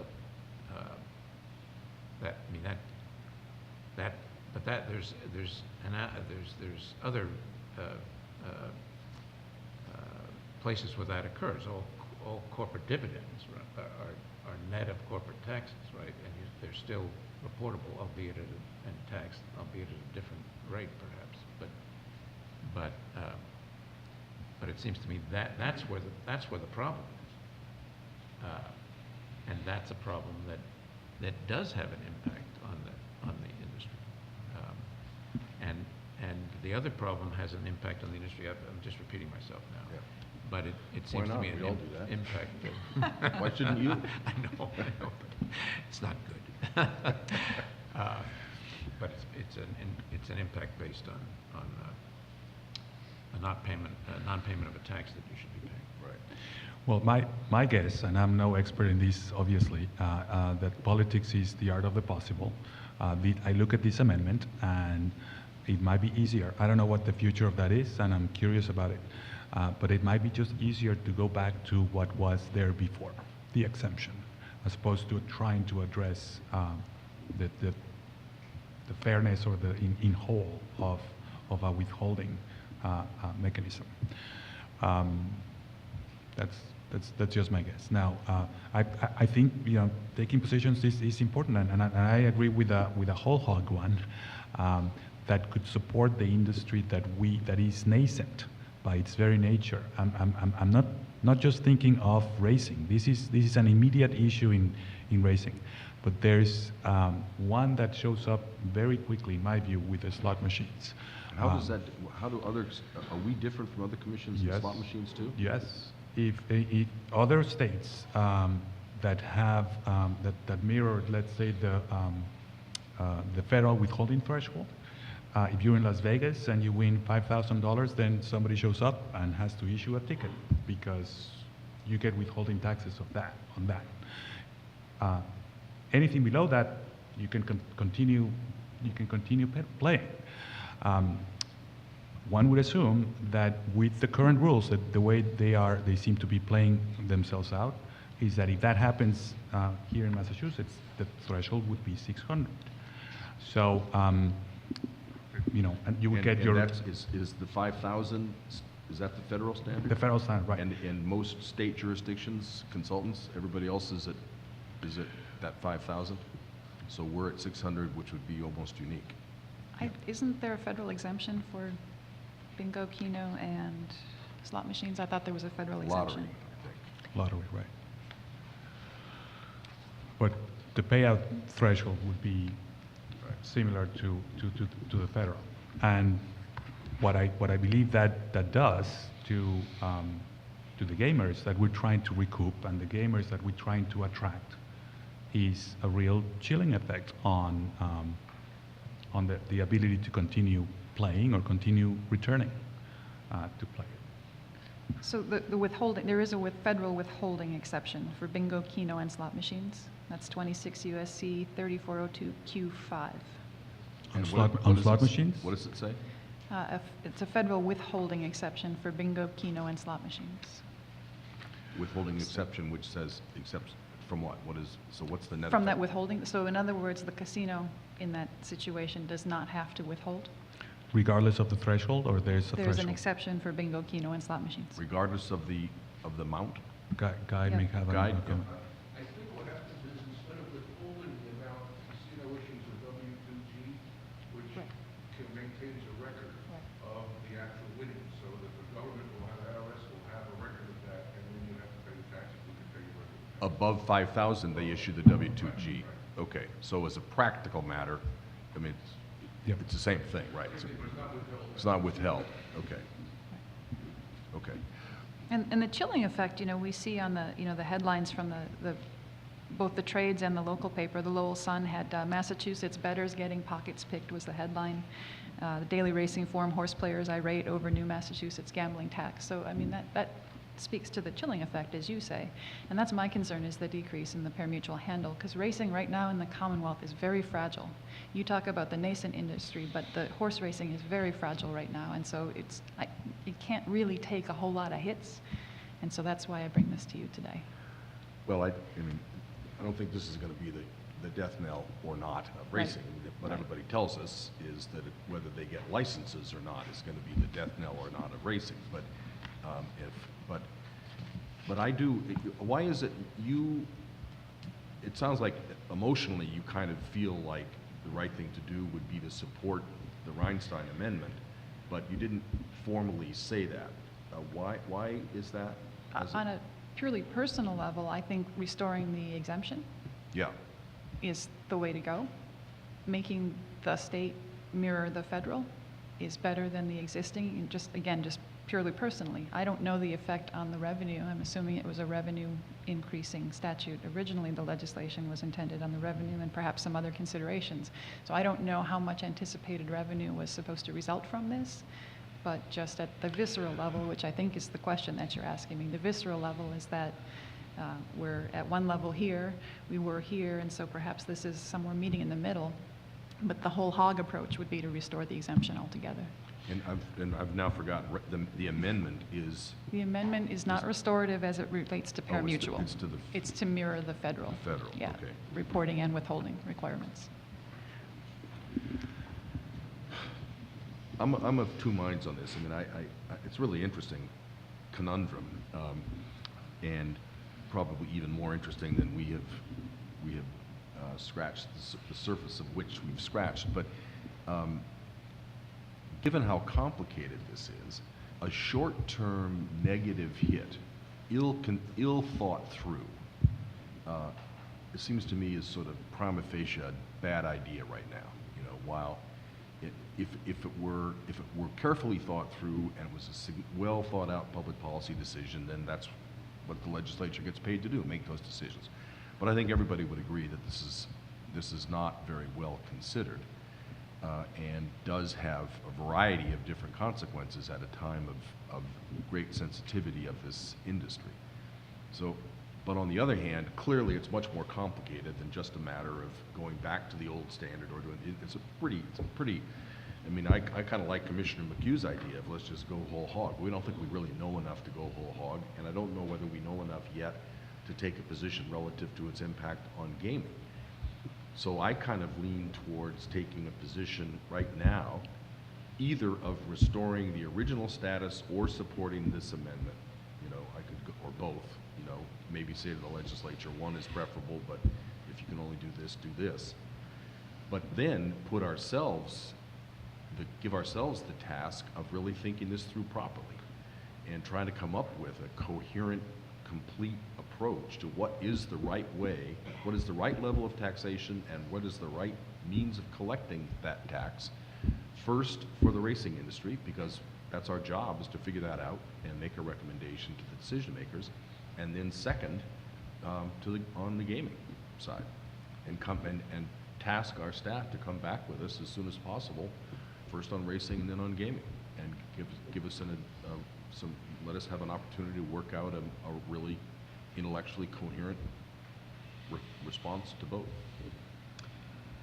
Well, I must say, Mr. Chairman, I have to disagree with the conclusion that this wasn't carefully thought out. I don't know that it was, but I don't know that we can conclude that it wasn't.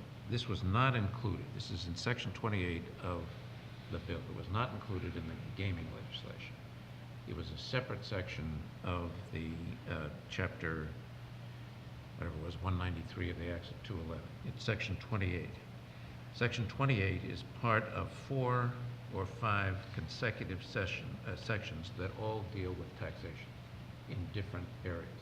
So somebody proposed a tax package as part of the expanded gaming legislation. And it seems to me that before we take a position one way or the other on where this came from, it would be helpful to hear from, to A, figure out where these sections came from. I suspect that they, as we surmised earlier, they came from DOR. And to get somebody from DOR to come in and explain that side of the issue. There may be projections as to lost revenues that were occurring. There may have been samplings, and that doesn't mean the result was the right result, as opposed to the focus on the underlying taxation. But it seems to me that I'm not in a position to conclude that this was ill thought out, and I'm not in a position to, and I would recommend that if we were going to take any position, we do so after hearing from somebody who might have been on the other side and be a proponent of this. Anybody else? I don't know, I mean, the timing of this doesn't tie necessarily to the budget cycle. I mean, this law could be amended at any time, right? It doesn't have to be, there's nothing about the budget cycle, which theoretically ends June 30th, about fixing this law. If it's now an amendment to what? The House supplemental budget? It's amended to a sup, right, which could go through any time. We don't know when they're going to go through, but they don't have to go through in the fiscal year. The final sup will end up a month or two from now. Hey, John, do you happen to know which sup this is attached to? Well, as the director reported, it's a sub that's going forward right now. There could be action in the next couple of days. The projections could go for a conference committee. We don't have a date by which it needs to be done. It's not the 112 budget. It's not the 112 budget, but it's also not, there's a year-end final sup, a year-end reconciliation sup that happens like in late July or early August. Well, it's a little confusing because the Senate broke out this up into two different parts. One was described to me that the first part that has been execed out is referred to emergency items, and that there are other items that are pending. So it's a little bit difficult to put it in sort of the traditional characterizations of these final budgets. This one, but no matter what happens on this one, there will be a year-end reconciliation, another sub, that will be the year-end reconciliation sub, after DOR says how much money has really come in and so on and so forth. And that will allocate the excess to the rainy day fund and so on and so forth. So I think there are multiple opportunities to be attached to a budget bill, and there are any number of opportunities for it to be just a regular piece of legislation. It could come through the pipeline some other way. So I don't think we're up against that particular gun. I don't know enough about the subtleties of it to know, whether there's some reason why it would have a better chance or a worse chance right now. But given if what I'm saying is right, that we're not up against a time frame gun, then Mr. Commissioner McHugh's insistence on prudence is probably not a bad idea. Which I think you see, and I think you see that reflected in my conclusion here, where I think you see that reflected in my conclusion here, where the visceral reaction I have, Right. which I reported to you, the scientist in me wants to know more. I want to know more. Right. Before I would stand wholeheartedly behind taking one position or another. I take the Right. position that detriment to handle is detrimental to our industry. Right. But how to go about addressing that, I want to know more. Right. Okay. Well, that makes sense to me. I agree. But would you be interested, Commissioner, in if we could tee up some people to come in at our next meeting? Yes, I To think. pursue this. I think it would be worthwhile. Right. Because it is having an impact, and I'd like to know Right. more about it. Right. Would we tee up just those from DOR, or would we like to hear from others who could speak about the unintended consequences?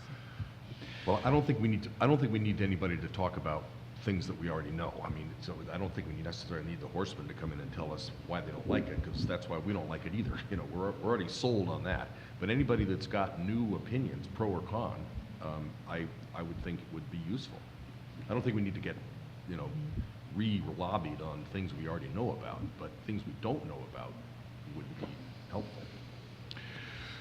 I'll mention this one thing. Since I saw the memo in the packet, I asked our consultants at Spectrum whether the projections that they made back in the 2010 report included the effect of taxes on winnings, and their answer was no, they did not. Say that again? They did not include or quantify the effect of winnings on taxes at a lower threshold than, say, the federal withholding, what effect that may have had on the projections that they made. In other words, the projections they made in the report for the gaming industry as a whole, the basis on which casinos were approved to some degree, the 300 to 500 million that Right. we strive to get, the effect on income taxes was not quantified. Right. I wonder, in agreement with others, as to what, to make data-based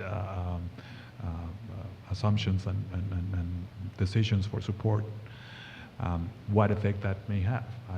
I pose that it may have some effect, but at least that report did not include those numbers. Commissioner, did you have other people you wanted to come in? I mean, we're welcome to bring I'm in. somewhat persuaded by Commissioner Zuniga's comments about our responsibility for competition and bringing those in who have choices of where to go, what facilities to go. So I think what we're saying is most people follow the federal guidelines, but I mean, that would be interesting to me to know, has anyone looked at this matter, and would it be a situation where we are less competitive? Yeah, because of well, I agree with that. I mean, that would be, I agree with that. So maybe Director Day and Durenberger, if you could find out clearly we want to find out where this came from and who was behind it, what was the thought process and the analysis. If a legislator was behind it, maybe we could hear from them. If DOR was behind it, maybe we could hear from them, whatever. Anybody that has constructive analysis either way, you know, why this is a good thing or why this is a bad thing, above and beyond just the rhetorical bombast, I think would be helpful. And if you know, it may well be that our consultants know people or themselves have ideas on the issues involved. But it's a much more complicated set of issues that we're trying to get to grips with. It's not just like, is this going to reduce the handle of the thing? You know, we accept that as sort of a premise, but it's all the other permutations here that make this interesting. I'm guessing the first project-based task order for our consultants. I was thinking the same thing. Even before they leave. Even before they leave, they get another one. Mr. Michael feels much better now.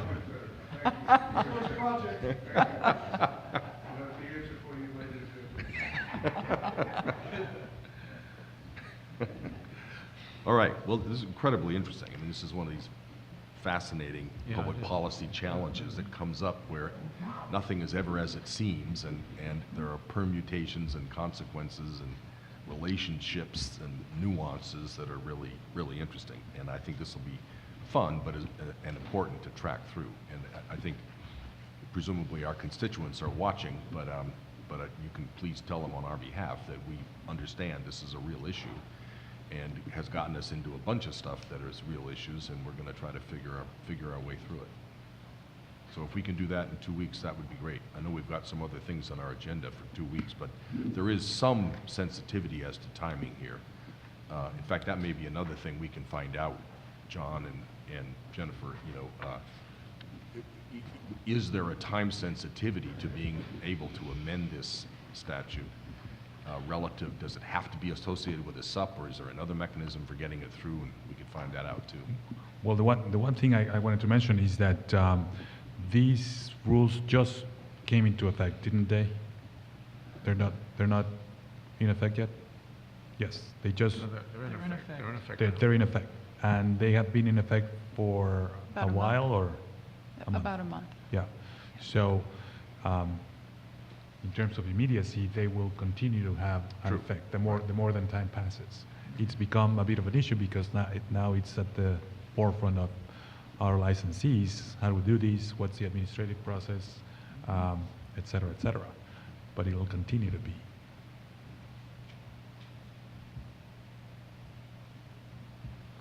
Okay. Anything else? No, I appreciate the opportunity to throw this out there and discuss it with you. This is it's every week is a new set of professional development skills for me, and so I appreciate the opportunity. This one pulled on your lawyer skills as opposed to your veterinary skills. Just for precision, these rules went into effect when the gaming legislation was passed. That was November 21 of 2011. They had a particular bite this year when the DOR issued this revenue ruling, right? Right, yeah, so Right. there was a technical information release Right. from the department. There were a series of clarification letters Right. that had gone back and forth That's between right. licensees and... The latter one I was referring to. Yeah. Thank you. Thank you. Thank you. Thank you. Thank you.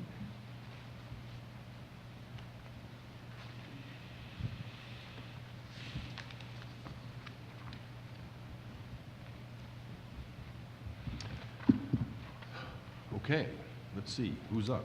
Where are we? What day is this? Investigations. Director Wells.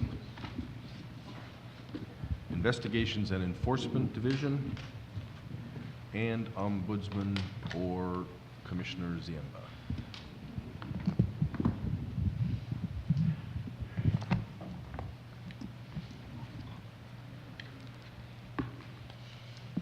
Good morning. Morning. Still morning. It is. It is. Barely. So I'll defer to Ombudsman on the first issue, the qualifier deadline discussion, and then we'll segue into the suitability discussion. Thank you. At topic today are two separate deadlines for discussion. The first issue that we'll discuss is whether or not we should set a site determination deadline, as in for our existing applicants that have not designated a site. Should we set a deadline now? This has been something that the Commission has discussed in the past, but as we are getting closer to our licensing deadlines, we thought that we'd bring this up one more time. And the second deadline that we'll discuss is a staff idea of establishing a new deadline for qualifiers that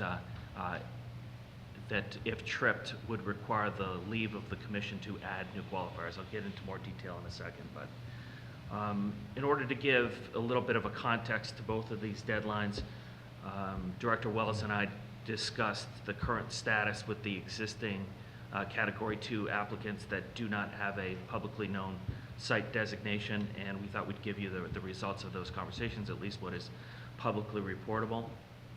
So the three that we will report on are Penn National, Cordish, and Mass Gaming and Entertainment. Penn National has reported to us, we just recently received a letter from Penn National asking that they could be considered for the Category 2 reviews, and that was just received as of, I think, last Friday or last Thursday, sometime last week. Yep. As you know, we had prioritized a number of different applicants, the four Category 2 applicants at that time, for quicker reviews of their suitability, for the suitability determinations that are forthcoming. And Penn National is asked to be included in that. Penn reports that at this point, they do not expect to be participating in any other bids in Western Mass as in Category 1 bids. Penn has been conducting diligence on a variety of sites for the slots license and has continued interest in the Southeast region. Penn genuinely believes... Southeast region for slots. Yeah. No, Southeast region for the Category 1. Oh, okay. Yep. And Penn genuinely believes that there's a reasonable shot at making an application at one of these sites. Penn understands the tight deadlines, for instance, the October 4th deadline for the slots-only application, and with a host agreement completed by early August. And Penn further acknowledges that adding a partner that is a new filer to these tight deadlines may simply not work. Cordish, as has been publicly reported, Cordish met with the Salisbury Board of Selectmen this past Monday to discuss a potential facility. The Board of Selectmen plan to hold an informal workshop at 4:30 on Monday, July 1st to scope out Cordish's proposal before taking a vote at 7 p.m. on whether or not to proceed with the project. Cordish, for that proposal, has established a deadline of July 25th to execute a host community agreement and plans to have, with that proposal, an October 1st referendum. Cordish has considered additional sites and plans to choose a final site within the next 2 weeks. Cordish has noted that any additional land partners would have less than a 5% interest in the project. I don't know, Karen, if you want to talk about how that normally works, or we can get into that. We can go. I'm going to let Karen get into a little more detail on MG&E, but the baseline information is that MG&E continues to pursue a slots facility. Some of its location information remains confidential because they are currently in the process of finalizing a location. And I don't know if there's anything else that's publicly reportable. No, there's no additional public report information. That's what the Ombudsman indicated is correct. So within that, as a context, there's a question of whether or not the Commission should establish a deadline for determination of sites for the Category 2 applicants. And I would just note that our current schedule basically has a de facto deadline. Our application date is October 4th. The referendum must occur prior to the application, as a certified copy of the election results must be included in the application. Given that we have a 2 o'clock deadline on the application day, October 4th, and elections would have to be, the polls would have to be open until 7 or 8 o'clock. They couldn't be stretched out to the 4th. So the referendum would have to occur no later than October 3rd, within the caveat that state law requires that at least 10 days are necessary before an election results can be certified in a city. And for a town, election results are contestable within that 10-day period. So there's a 10-day period in our current application, and our regulations contemplate that with the election results, that the community shall submit a certified copy of the results.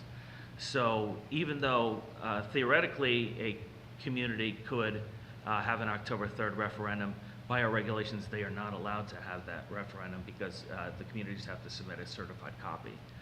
So in effect, the date, if you back up the 10 days, the date for the referendum could be no later than September 23rd.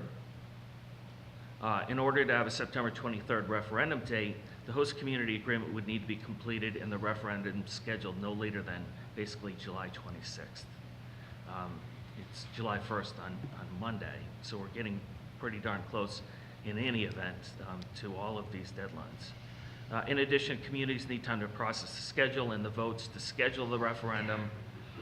Therefore, it's reasonable to allocate approximately at least a week before this date in July for the execution of the host community agreement, so something akin to July 19th. One recommendation that I would put up for consideration is that the commission could potentially move to waive the requirement of the 10-day certification as an application requirement. And so even though the referendum would still have to be conducted prior to the submission of the application, the paper certification could follow sometime thereafter. If that occurs in the event of an October 3rd referendum, the host community agreement would need to be completed and the referendum scheduled no later than August 4th, which is 60 days prior to August 3rd, or August 3rd, since August 4th is a Sunday. The host community would likely need a week to do a pre-referendum scheduling. A week before August 3rd is July 27th. So the point of this long missive of dates is that we're basically at that deadline basically right now. Thoughts? It appears to me, or by having conversations with the two of you, that you feel like they're operating in good faith, right? This is not any kind of a situation where people are waiting strategically. It really is a case of finding an available site in which the officials will entertain dealing with and entertain entering into a host agreement, or trying to anyway. Is that accurate? I think it's accurate. I think, at least with the two applicants, they've already pursued other opportunities in other parts of the Commonwealth and were rejected locally. So this is Right. a reaction to that. And your report on the three remaining, or the three that do not or publicly do not have a site yet, they understand our deadlines. So I don't know that there's a need to add an additional deadline, because they can do the math as well as we can, and they know they have a couple of weeks, maybe 4 weeks, to get a host agreement done, correct? That's right. So if that's the case and they're dealing in good faith, I don't know that there's any need for us to, on top of that, add a deadline, because it is, as you say, a de facto deadline now. I agree with that. With the nuance distinction that you make, which is relative to the certification of the vote, whether that could come after the deadline for the commission, during the administrative review that we do conduct in those first few days, if you will.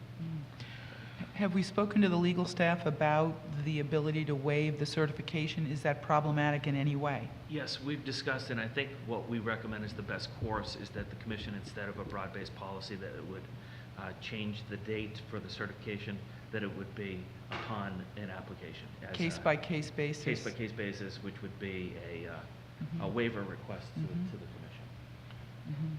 But which we would somehow telegraph that we will accept? Yeah, I think You have- there'd be some worth in knowing that the commission either thinks that this would be a tremendously difficult thing for the commission to do, or whether or not it would be something that would likely result. Specifically, we have a community that is going to be discussing some really tight timelines on Monday. And for example, the Cordish proposal has an October 1st, referendum date planned. An October 1st referendum date may not be possible within that 10-day certification. Again, it's a town of Right. Salisbury, so it's potentially its town clerk could certify the results, even though they might still be contested. I'm not sure of whether or not that town clerk would be willing to do that or not. But you can't tell a bidder, we're 90% sure that if you wait until the 1st, you'll be all right.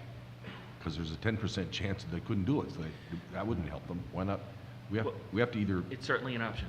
yeah. Yep. We'd have to, Well, couldn't they get the request into us soon? As soon as they know they have a host agreement, and then they obviously are going to back up, which would put them at October 1st, they could at that time make the request to us. yeah, if the and- request came now rather than with the Yes. application, right. Well, that'd be fine. Because I would strongly say that we don't lose anything by waiving the 10 days and maybe slightly enhance our opportunity for getting more competition. So I think I see nodding heads. Yes. Yes. Commissioner Stebbins, you started to say something a Yeah, minute ago. what's the, looking at the evaluation phase, the kind of internal checking of the application to make sure it conforms with the requirements that we need, not the evaluation piece, but kind of that administrative review of the application. We allowed 10 days? I'm trying to think on the schedule. No, because technically, there has to be a determination of completeness before we begin our Right. reviews. What's So- what's the timing for that determination of completeness? So I think it's as quickly as we can make that determination after all the materials have been submitted. But if there's one item that pursuant to our regulations has not been submitted, I guess I would argue that it cannot be substantially complete, so that it might delay our ability to move forward and review it. When we looked at the regulations, I believe we put in a 7-day period for something that was material and a 14-day period for something that wasn't. The certification would most likely be material, so we don't have quite 10 days. We have about 7. So we could waive for 7 days. Well, it strikes me that the certification doesn't go to the essence of anything. Right. It is a stamp put on a result that's already known that says this is the real result.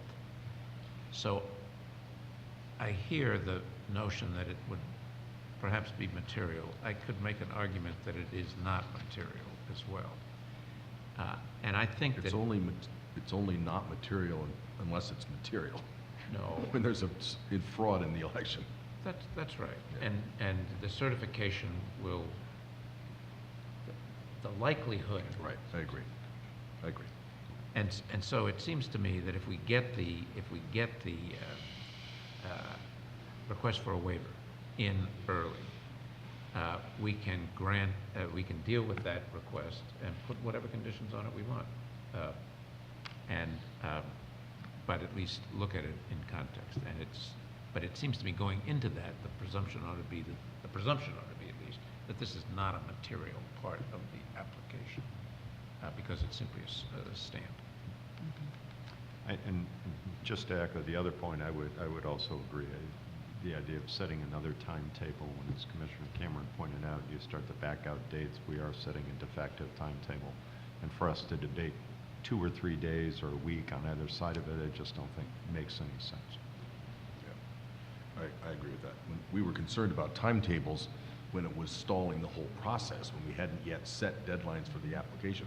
Once we set deadlines for the applications, I think timetables, I agree with everybody else, kind of went away as a concern.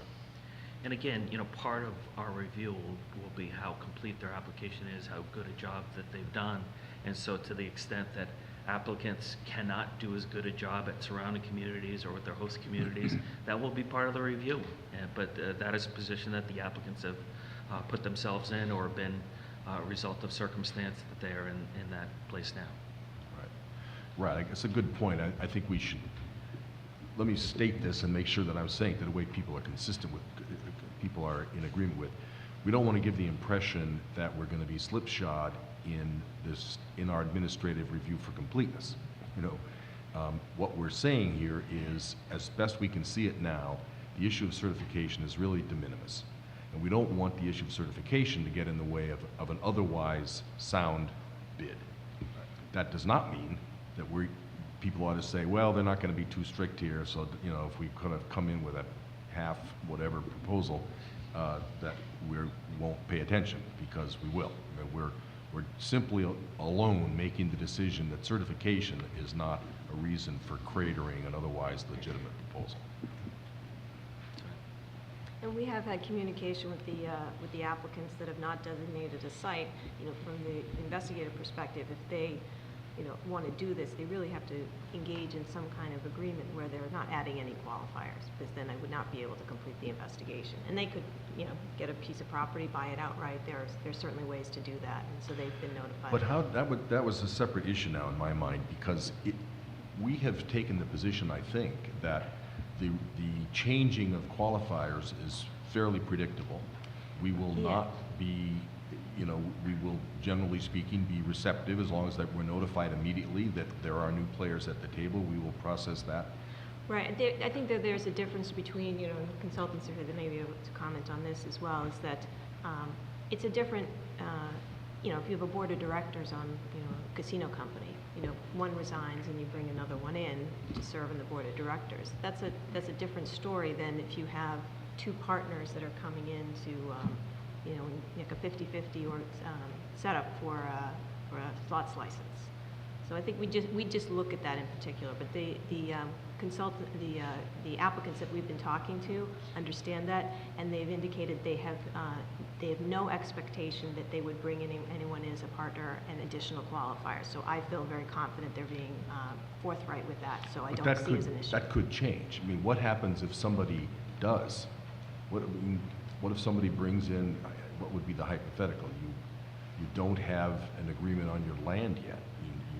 It's pretty hard to imagine, I guess, because No, I think the hypothetical is that somebody comes in with, let's say, somebody owning the land, and that's a significant new entity, let's say, of a number of qualifiers that have not gone through the investigations process.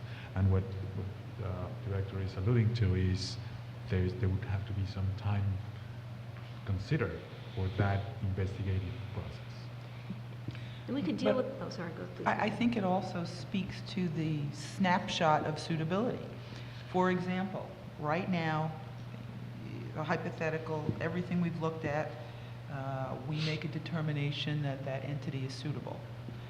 But it's someplace before an awarding of a license, a new qualifier comes in, the investigation is done, and it's very problematic. I mean, I think that that's always something we'll have to consider. That's, yes, you were suitable, but this new person may not be suitable, and that will have to be dealt with accordingly. So I think that gets to our next discussion, which is suitability and what exactly does that mean, at what point, and how could that change if circumstances change, new information is developed. But I do agree with you, Director, that you know, we are understanding and that we're working in good faith with the applicant, but they also understand that these investigations are just about complete, and for them to bring in a whole new team would be unacceptable. One person is a different matter, and that happens. And ultimately, you know, we can bring that before the commission for consideration. I agree with your synopsis, i.e. bring in a whole new team, a 50% financial partner, say, at some point, maybe it's now, would be entirely unacceptable. So how do we, I guess your question is, should we have some kind of a deadline or some kind of a date beyond which changing a qualifier requires our permission, and then once the application for the new qualifier is made, we take a look at it and see if it's swapping out one director for another, which is perhaps no big deal, right, as opposed to a 50% partner, and we're not going to allow it because that would throw the whole timetable out of whack. Is that I- the essence of it? Yes, and I agree with that, that option, and, you know, we've discussed, you know, how to do that. One of the recommendations is that, you know, the commission could, you know, sort of designate the authority to me to set that for, you know, for investigative purposes. And I think that would help me, because the, you know, the entity can still change qualifiers, but if you're gonna do that, you know, you have to put forth a reason and come before the commission. I would just set the date. I assume you've discussed this with our consultants and they've seen it in other jurisdictions. Yes. Does that, Which? does that sound acceptable to, at this time, contemplate a deadline on qualifiers? And any change after that would have to have an approval process? Yes, that would work as a practical matter, but with the understanding that there will be continual changes. You rightly pointed out, this is a snapshot of an applicant at a particular space and time. And many of these applicants don't have all their financing in place necessarily, so they'll have to make financing arrangements. If that requires them to give up some equity, then there'll be evaluations on whether that requires qualification of those equity holders and so on. And that's, we were just talking about here. That continues throughout the entire length of the existence of the casino. There's never an end point to suitability, because it's fluid. And at any time where the circumstances change in the casino structure, whether it's their management or their ownership, then the commission has to reevaluate the new structure. But you're making a determination now on the basis of what's before you now. Well, there's two different issues here. The one about the snapshot in time of suitability, I totally agree with, you know, it does bear on the rest of the conversation, I totally agree with you. But what we have to date, officially that I'm aware of, never said anything about a constraint on replacing qualifiers. We've been said quite the opposite, that we expect this to be a routine matter. What we're now saying is, you have said that as a practical matter, you're telling people you can't change material qualifiers or some degree of materiality at some point. And I think I'm hearing some other commissioners saying that some commissioners say they sort of agree with that. But we've never articulated any such date, nor have we come up, that I'm aware of any criteria for what would be a material change. So I think we need to clarify that a lot. Well, certainly the statute talks about after the award of a license, if a qualifier is changed, they have to go through the whole process. That's just not automatic. No, clearly that, right. And so this is the first time I've thought about this, but what happens, what would we do if we get to let's take the worst case, we get to phase two, the phase two application comes in, and then 2 weeks after the phase two deadline, somebody changes a 50% financial participant. We've done nothing. And the new financial participant is an offshore entity with multiple participants. It's like underwriters at Lloyd's. It's got 10 or 15 people that each have a piece of it. What do we do at that point? We could have some kind of a process in which our permission is needed to do that,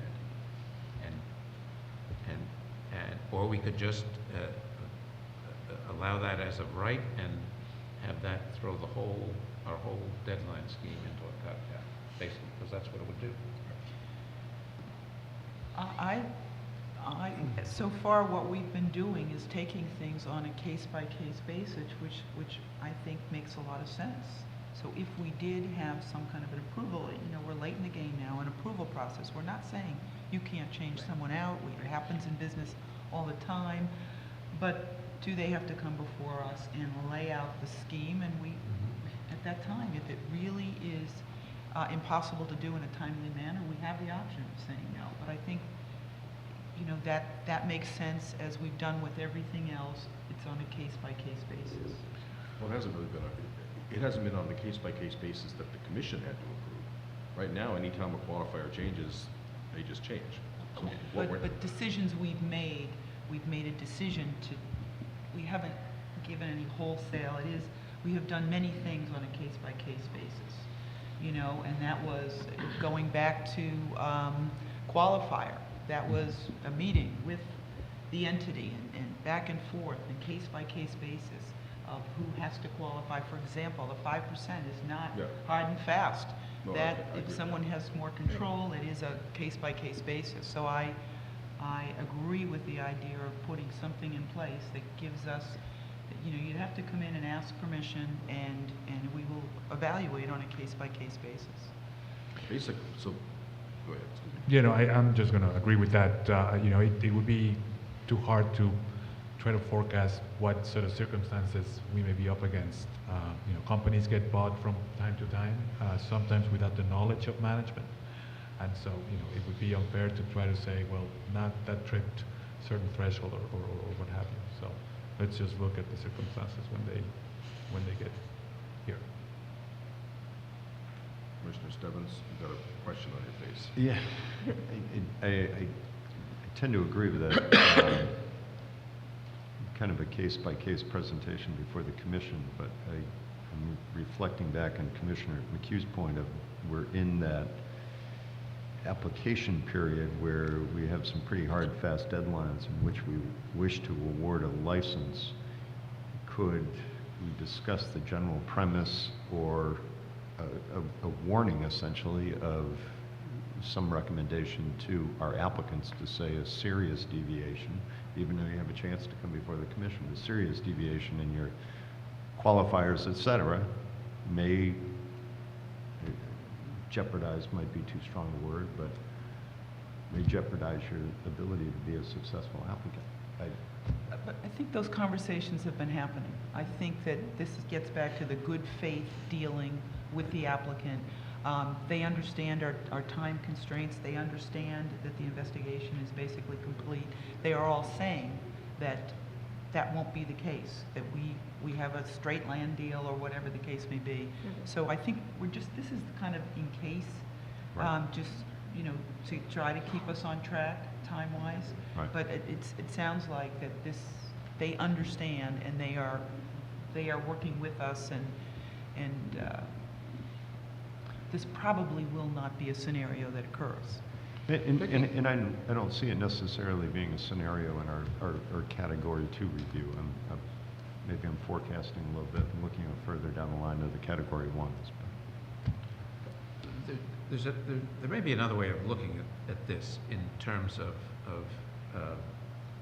in picking up on your theme, Commissioner. Our current regulations say that if you change a qualifier, you have to notify the commission immediately, and the new qualifier has to be referred to the IEP. That's basically what our scenario is now, and that's been happening. Yes. And perhaps it's sufficient to allow that process simply to continue with the understanding that nobody can be awarded a license unless the qualifiers have been qualified. And there are time constraints on our ability to do the qualification. So if somebody comes in with a 50% partner with 10 subscribers 2 weeks after the Phase 2 application has been filed, we may just not be able to do the qualification by the deadline that we've set for awarding the licenses, and we're not going to change the deadline, so it works itself out practically. But that puts us in the position of, you know, racing around full speed. Can we get it done? No what? Why do we have to? We do our best. Yeah, but I would think, I agree it could work. I mean, within the face of the regs as they stand, it could work itself out. But it seems to me it would be better if we said that at some point, we change that and we say, from date X, August 1st, to the end of the license award process, no applicant, no qualifier can be changed without the permission of the commission. And the commission then, if it's a 50%, if it's your scenario, we look at it, we say we can't plausibly get that done, it's way too much of a change, this was not what anticipated, we will not permit that change. If that craters the applicant, it craters the applicant. If we decided something simple, then but we deal with it as a proposal for a change from a bidder during a certain window. which, you know, is somewhere between now and October 4th, up to the license decision. I think you were saying the same thing, and the rec may be sufficient. That's the one thing that I would point. Well, no, I don't think the... No, you are saying something different. You're saying that we change it to say, not the automatic file, and we'll check it out, but So it's- request for permission to file. Right. Instead of Oh. notification, it's Oh. permission. Okay. Notif- Thank you for. Right. Yeah. So let's say October 4th, September 4th, so if something came in by September 4th, we would have September, October, November, December, we'd have 4 months in which to complete a background check on a major new qualifier, which we could probably do if we wanted to. Anything less than that, no, October 4th, because everybody's going to be busy doing other stuff, who knows what's going to be going on. So, Region C, yeah, well, Region C will be in, or the IUB. right. So if we said between September 4th and the award of the license, any change in qualifier needs the approval, either request for change of a qualifier needs approval of the commission. How does that sound? The dates sound fine, but I would make it I'm thinking about the function of all this. I'd make it a functional, if we're going to go this route, make it a functional issue. And say that any time after the host community election, if there was a change in qualifiers, you had to now that may move it back a little bit for some of these host community elections that are going to come. But really, in addition to putting a strain on our resources, the other impact of changing a qualifier is that the voters may vote for an entity that is a different entity than turns up as the license. That doesn't make sense. I mean, if that were the case, why would it change once the license was awarded? If that's a significant concern, wouldn't that be a significant concern forever after the election? Yeah, it might well be, and that's just the nature of things. I think the functional But drive. The functional drive you're suggesting is Our not ability- really functional, is more us. Is our ability to get it done in time Oh, maybe that's right. without crushing Maybe our, that's right. Maybe that's right. Right. Is there any problem with us doing whatever it would take us to do to say that between September 4th and the award of the Category 2 license, that changes in qualifiers may not happen without the approval? Major. No changes. We will then decide whether it's major or not. Any change has to come before us for approval. I think there's a couple of things you want to consider. I think we can certainly do something like that. We have a regulation now that says once the commission takes action, the action is, in this case, mailing out the notice of the adjudicatory proceeding, that any withdrawal has to be approved by the commission. So a lot of times if there's a withdrawal, there's also a substitution, so there would be some discussion about it there.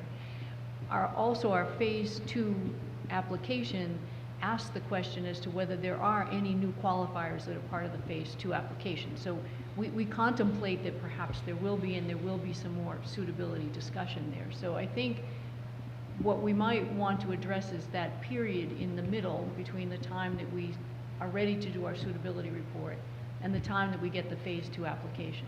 And we can address that in a couple of different ways. I think the commission could set a deadline for, and it could be for each category as we get to there, depending on what the dates are. Or we can change our regulation such that it's not only a withdrawal, but also any addition, once some action has been taken, has to be approved by the commission. So we could do it through a change to that regulation as well as by a commission decision on a particular freeze period, if you will. Why does it have to be tied to some action of the commission? Why is that? Well, the act of the commission is what really puts sort of an end date. What we've done in our regulation is it contemplates that there will be a time at which the suitability reports will be done. This is for the Phase 1 suitability process. And it does support the idea that once we are done, that that's how you get your snapshot in time. But it does assume that after that certain point, there's some point afterwards that you would look at it again. And that, I think, we've addressed in the Phase 2 application where we asked the question. We've contemplated we will have to look at it again. But I think that having the commission's permission, if the commission determines that it is a good idea or there is a particularly important reason why they should add a qualifier, then the commission can weigh in on it and approve it or not. I don't think I quite follow that. Yeah. I mean, is there some reason why, it seems to me like the simplest, best thing to do would be to figure out what mechanism we use to say any change in a qualifier for a Category 2 license between September 4th and the award of the license needs the approval of the commission. Period. That accommodates. To sort of boil it down more simply on the Category 2s, the September 4th date would be later than the current date that we have for Category 2s, because once the IEB reports are sent out to the applicants, then it requires the permission of the commission to add those. To do a withdrawal. To withdraw. So we could make, the commission could make a determination that they were going to not take additional qualifiers after a certain date. Yes, I think we can just do that. And we can do that by a vote of the commission pertaining to the Category 2s. If we wanted to address this on a more global basis, we could make that change to our regulation where we already have a regulation that says when the commission takes an action, and whatever those actions are, after that date you need commission approval. We could just add not only withdrawal, but addition of a qualifier to that regulation. I understand. It doesn't seem to me it's stumbling on the same issue that Commissioner McHugh and I were talking about. This doesn't have anything to do with an action taken by the commission. This has to do with how much time we can reasonably have to make changes. So let's don't confuse the things. You know, what we're talking about is we're willing to make changes. We understand changes are part of the deal. We don't want to get in the way of there being changes unless functionally we can't accommodate a change and still meet our critical deadlines. So that's all we're talking about is the time that it's required to make a change. But doesn't that language accomplish that goal? No, because it ties it to when you send the application out, which is whenever you pass the suitability. No, the report. The report. So in other words, the report says, hypothetically, that someone is suitable. Well, but then you've created a time frame which is longer than we really need. We don't need to prohibit qualifier changes starting July 11th because we've got plenty of time to make qualifier changes between. Remember the distinction between notification and approval. That's what you're concentrating on. After a determination of suitability, if there's some minor changes, there's a notification. Major changes may require approval. That's, I guess, what we continue to struggle, isn't it? Minor, any change in a qualifier has to get IEB approval. Okay. Ever, whenever. The question is the threshold question. Do you have to get permission to make the change and get it sent to the IEB for investigation? That's the issue. Because it's and that, if I understand you, Mr. Chairman, ought to be driven simply by the time, our capacity to do it in a timely fashion. That's what it seems to me. Right. I mean, Right. we could take a different. Right. You know, we could take Right. a different. You could make it, materiality or something. Maybe you don't want to change the entity, but that's a very different conversation than we've had. Yeah. So That to would me, I think it should be driven by when we could reasonably expect to make that change. Right. So we just have to figure out a mechanism to include that, right? That's, Isn't that the IEB? If the IEB has to approve that, they will be the best ones to come back and say that what they presented is, but we may not have enough the time. authority the permission piece is not there now. Right. Okay. It's not the IB approval; it's the Correct. commission's approval. Correct. Right. And Well- as a practical matter, the commission may be very generous with these approvals, so it may not have be a hardship on the applicant, it's just. Well, and what being you're the saying is what process. Commissioner Cameron was saying. You don't anticipate this is going to be a problem. What No. you're saying is everybody has been operating on sort of an assumption that this is the case. days. Yeah. And everybody is telling us, don't worry, we understand that. But who knows what'll happen, so we need to have something that is clear and understandable on the table in the event that a qualifier change comes about after September 4th. Are you guys, Guy and Bob, do you have something you want to contribute to this conversation? We're talking about. Or do you just want to sit back there and chat for a while? Yeah. We were talking about just a practical possibility, and maybe we're going a little too far afield of it. But as we understand what you're proposing, an applicant would have to come before you if it wants to make a change in its qualifiers prior to a given date. And if you feel that you can't complete the suitability investigation in sufficient time, then you'll deny their ability to make that change. Won't the impact of that be that you'll then be evaluating an applicant that will not be what that applicant will look like later on? The applicant, if you find that applicant without the change suitable, then 2 weeks later they make the change. So, Well, no, they don't just make the change. well, They ask still have you- to, they still, ask you to make the change. But the only criteria you have for not allowing them to make the change is you didn't have enough time. right. You'll have enough time after the license is issued. So what criteria will you use to not allow them to make the change? And if they're making the change after the license is issued, what were you evaluating when you issued the license? So what's the consequence of that? If that were a persuasive argument, which I'm not sure it is, but if it were, what's the consequence? So, The consequence is that you may issue a license to a structure that won't look like that at all. no, so your solution to this problem is what? No permission. They would have to ask permission, but they would, but qualifiers, they have to be a recognition that qualifiers change. If there's a material, if they're proposing a material change in their application that you can't complete by the time of the suitability, I think your only duty at that point would be to say we can't find you qualified. Not that we're going to evaluate you on the basis of what will be an antiquated structure, but we're just not going to be able to find you qualified. But what's the difference between that and saying, no, we're not going to accept your application for being isn't it the same thing? No, you're not accepting the application of the new qualifier, so you're going to be evaluating all the old qualifiers. Practical effect would be if they want to change, then they can't do it with the old setup. So the practical effect would be to knock them out of the box. If they want to make a material change in a qualifier during that window of time, that we say, we say, forget about it.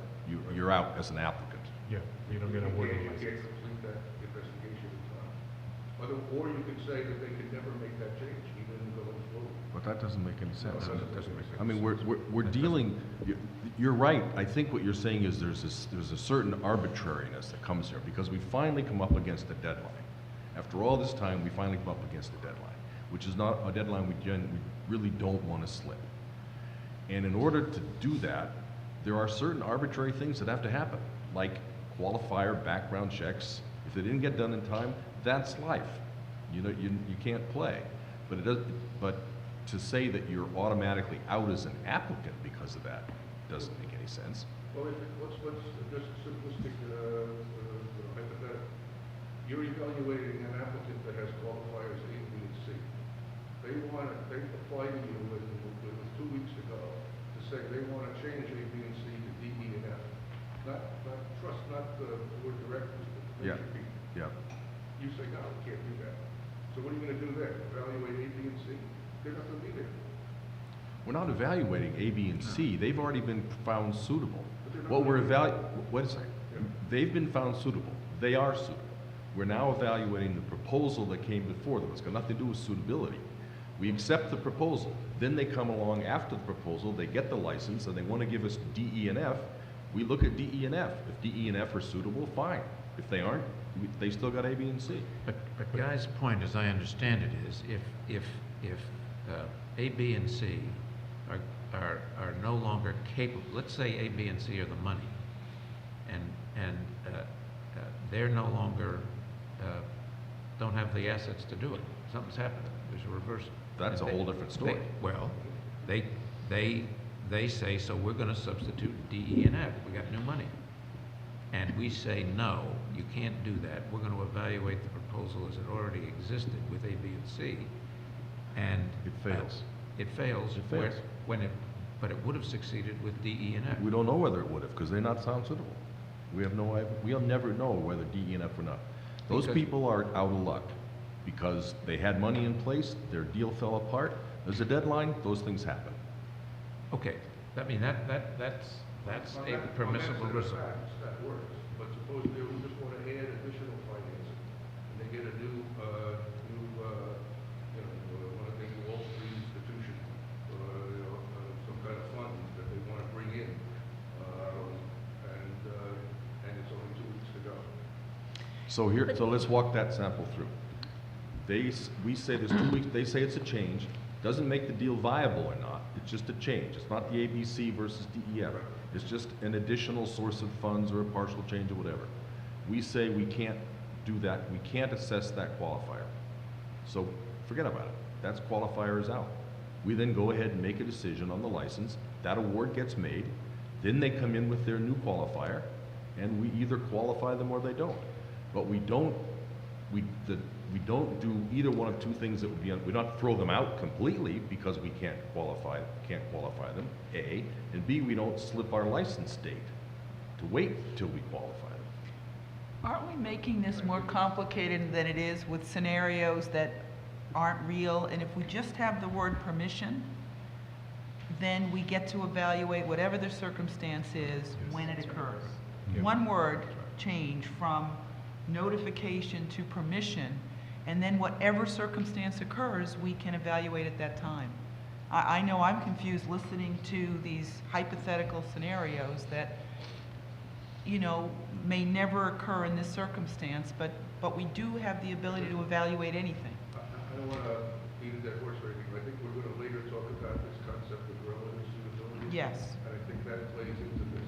It's not that A, B, and C are unqualified, or they don't have enough money, but maybe they're not as good as, or maybe they're not as good as D, E, and F would have been, and so they don't get the license.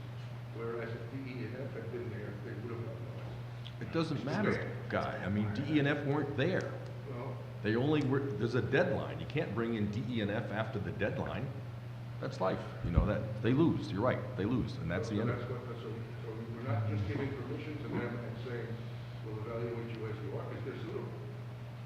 But they could have been better, another way. I understand where you're going. Right. I mean, I think Gail said it right. I mean, I just think as long as from September 4th to the award of the license, a qualifier change needs permission for the qualifier change from the commission, then I think, I'm, have to listen to this, I think that's a good solution. I think the expectation is that the commission would be reasonable and look at the circumstances, Yes. and, that they would work, if something works, then they get permission. So I don't think it's as draconian as we might, be Right. afraid of. I really do, the only thing that I'm wrestling with is just how do we get this done in time? Yeah. And try to maximize competition, but still, and be as flexible as we can, but also make sure we get done in time. And there's gonna be a certain period of time when the time frame is gonna exert arbitrary decisions. Okay, so But I think don't you dare bring up a new variable. I was going to bring that up. Convince me you're absolutely right. Now, there's a consultant I could pay for. Director Day and I had a sort of side conversation, and it's not a new variable, but one of the things we thought might be a good suggestion is rather than picking a September 1st date, that maybe what the commission does is between the period when you do your initial suitability report and the filing of the Phase 2 part of the application, you institute what I would call as a freeze on a change in qualifiers. Because when you get the Phase 2 application, if there are new qualifiers and there will be new financial sources, there is some time while the evaluation is going on for the IEB to look at any new qualifiers and make some recommendations before you do the final award. And so it's really a, you know, in the interim period, you could say the commission has to approve it, or you could say that you can't add a qualifier between the time of suitability and the RFA2, just to give the IEB some breathing space and to get things done. But we did contemplate in the RFA2 application that there would be new sources of funding, that there might be additional qualifiers, and there is that period in which perhaps the IUB would have the time to look at a new addition or a new financial source. Well, why would a freeze between the time of for that interim period, why would that do anything that would be of utility? Except take time away from doing the background checks. Well, and that, it's a valid point. Part of, I think the bigger concern, as we've discussed it, is sort of this period we have now, where we're trying to get to the suitability reports, get them done, and get at least a first pass on it. And you know, you don't want someone to come in 2 days before and say, I'm adding someone major. So maybe that, you know, maybe that's not the time frame, but there's a more, I think there's a more limited time frame that the commission can say, we're not going to consider something now, but then as part of a broader time frame, you do consider it as it comes up, and you do make your reviews. I think, and Catherine, that would be part of what we would say. If somebody applied during that window, applied for a change, and the staff said to us, we are totally swamped. We're hitting the deadlines for the category 1s. Half the world of our staff is in Macau. We couldn't possibly get it done. Or if we did, something else would have to slip and we'd miss a category 1 deadline. Then we would deny that change. But if they could do it, why wouldn't we interpose an arbitrary window when we say no? It doesn't make sense. That, it's all about time and efficiency. That is the only variable here that we're trying to, do we have the capacity to get this done without screwing up our schedule? And again, that gets back to the snapshot, though. You know, right now, here's the report. Right. Hypothetical, someone is suitable. But then a qualifier changes, and we are obligated to look at it, and that may change. And that this person may not be suitable. So I think we're saying the same thing. We're just trying to avoid this major change where it would make it impossible to keep the deadlines. And I think we can do that with the word, just get our permission, that's all. So if we had a rule that said after such and such a date, September 4th, that any change in a qualifier could only be accomplished with the commission's leave. An application for, right, correct. You'd have to apply, get the commission's permission to change a qualifier. Once we change the qualifier, we go granted or don't grant. So that would be your concern. Well, I would be prepared to make a motion to that effect. Yes. Just getting hungry. September 4th, the date we're looking at. Is there any other date? Is that Any magic to it? Is that tied to category 2s or for everybody? For everybody. No, category 2, this is only category 2. Right. Category 2 is. It's not complicated. Is it Yeah, I September mean, 4th, well, or is you it know, after initial Or- suitability? Or I'm wondering, why not do it now? Well, how about Because after that initial helps, suitability? helps Yeah. me, because Yeah. anytime, you know, I'm doing these investigations right now, and they are fluid. But if, for example, right now, if there's a change, they have to go to the commission for permission. Mm-hmm. That actually helps me, because then it would, and I expect there'll be changes, and if they make their case and it's reasonable, then we go ahead. I don't know the magic of the September 4th date. I just made up the December 4th, and Yeah. that's totally fungible. The only thing is, this is a change. Yeah. We're making a change, Mr. and to do it this minute. Mr. Chairman, my recommendation would be, why don't we have staff, because obviously there's a bunch of different ideas that are coming about as a result of this discussion. By the next meeting, when we come together, why don't we take a look at what the existing regulation says, how a September 4th date would impact what already occurs with the existing regulation? whether or not we need to add a new portion of the regulation that deals with additions rather than subtractions, whether or not the hard and fast deadline of September 4th is workable for the Category 1s. It may be workable for the Category 2s, and why don't we come back with a recommendation that is a little bit more well-formulated. Good But I idea. think this has been a tremendously useful conversation as a message to the community that we're dealing with, that people need to really bear down now because we have constraints on our resources. So to the degree that they need to make internal decisions now, they should be making those decisions now rather than in a month or 2 months. Fine. Yeah, I like that.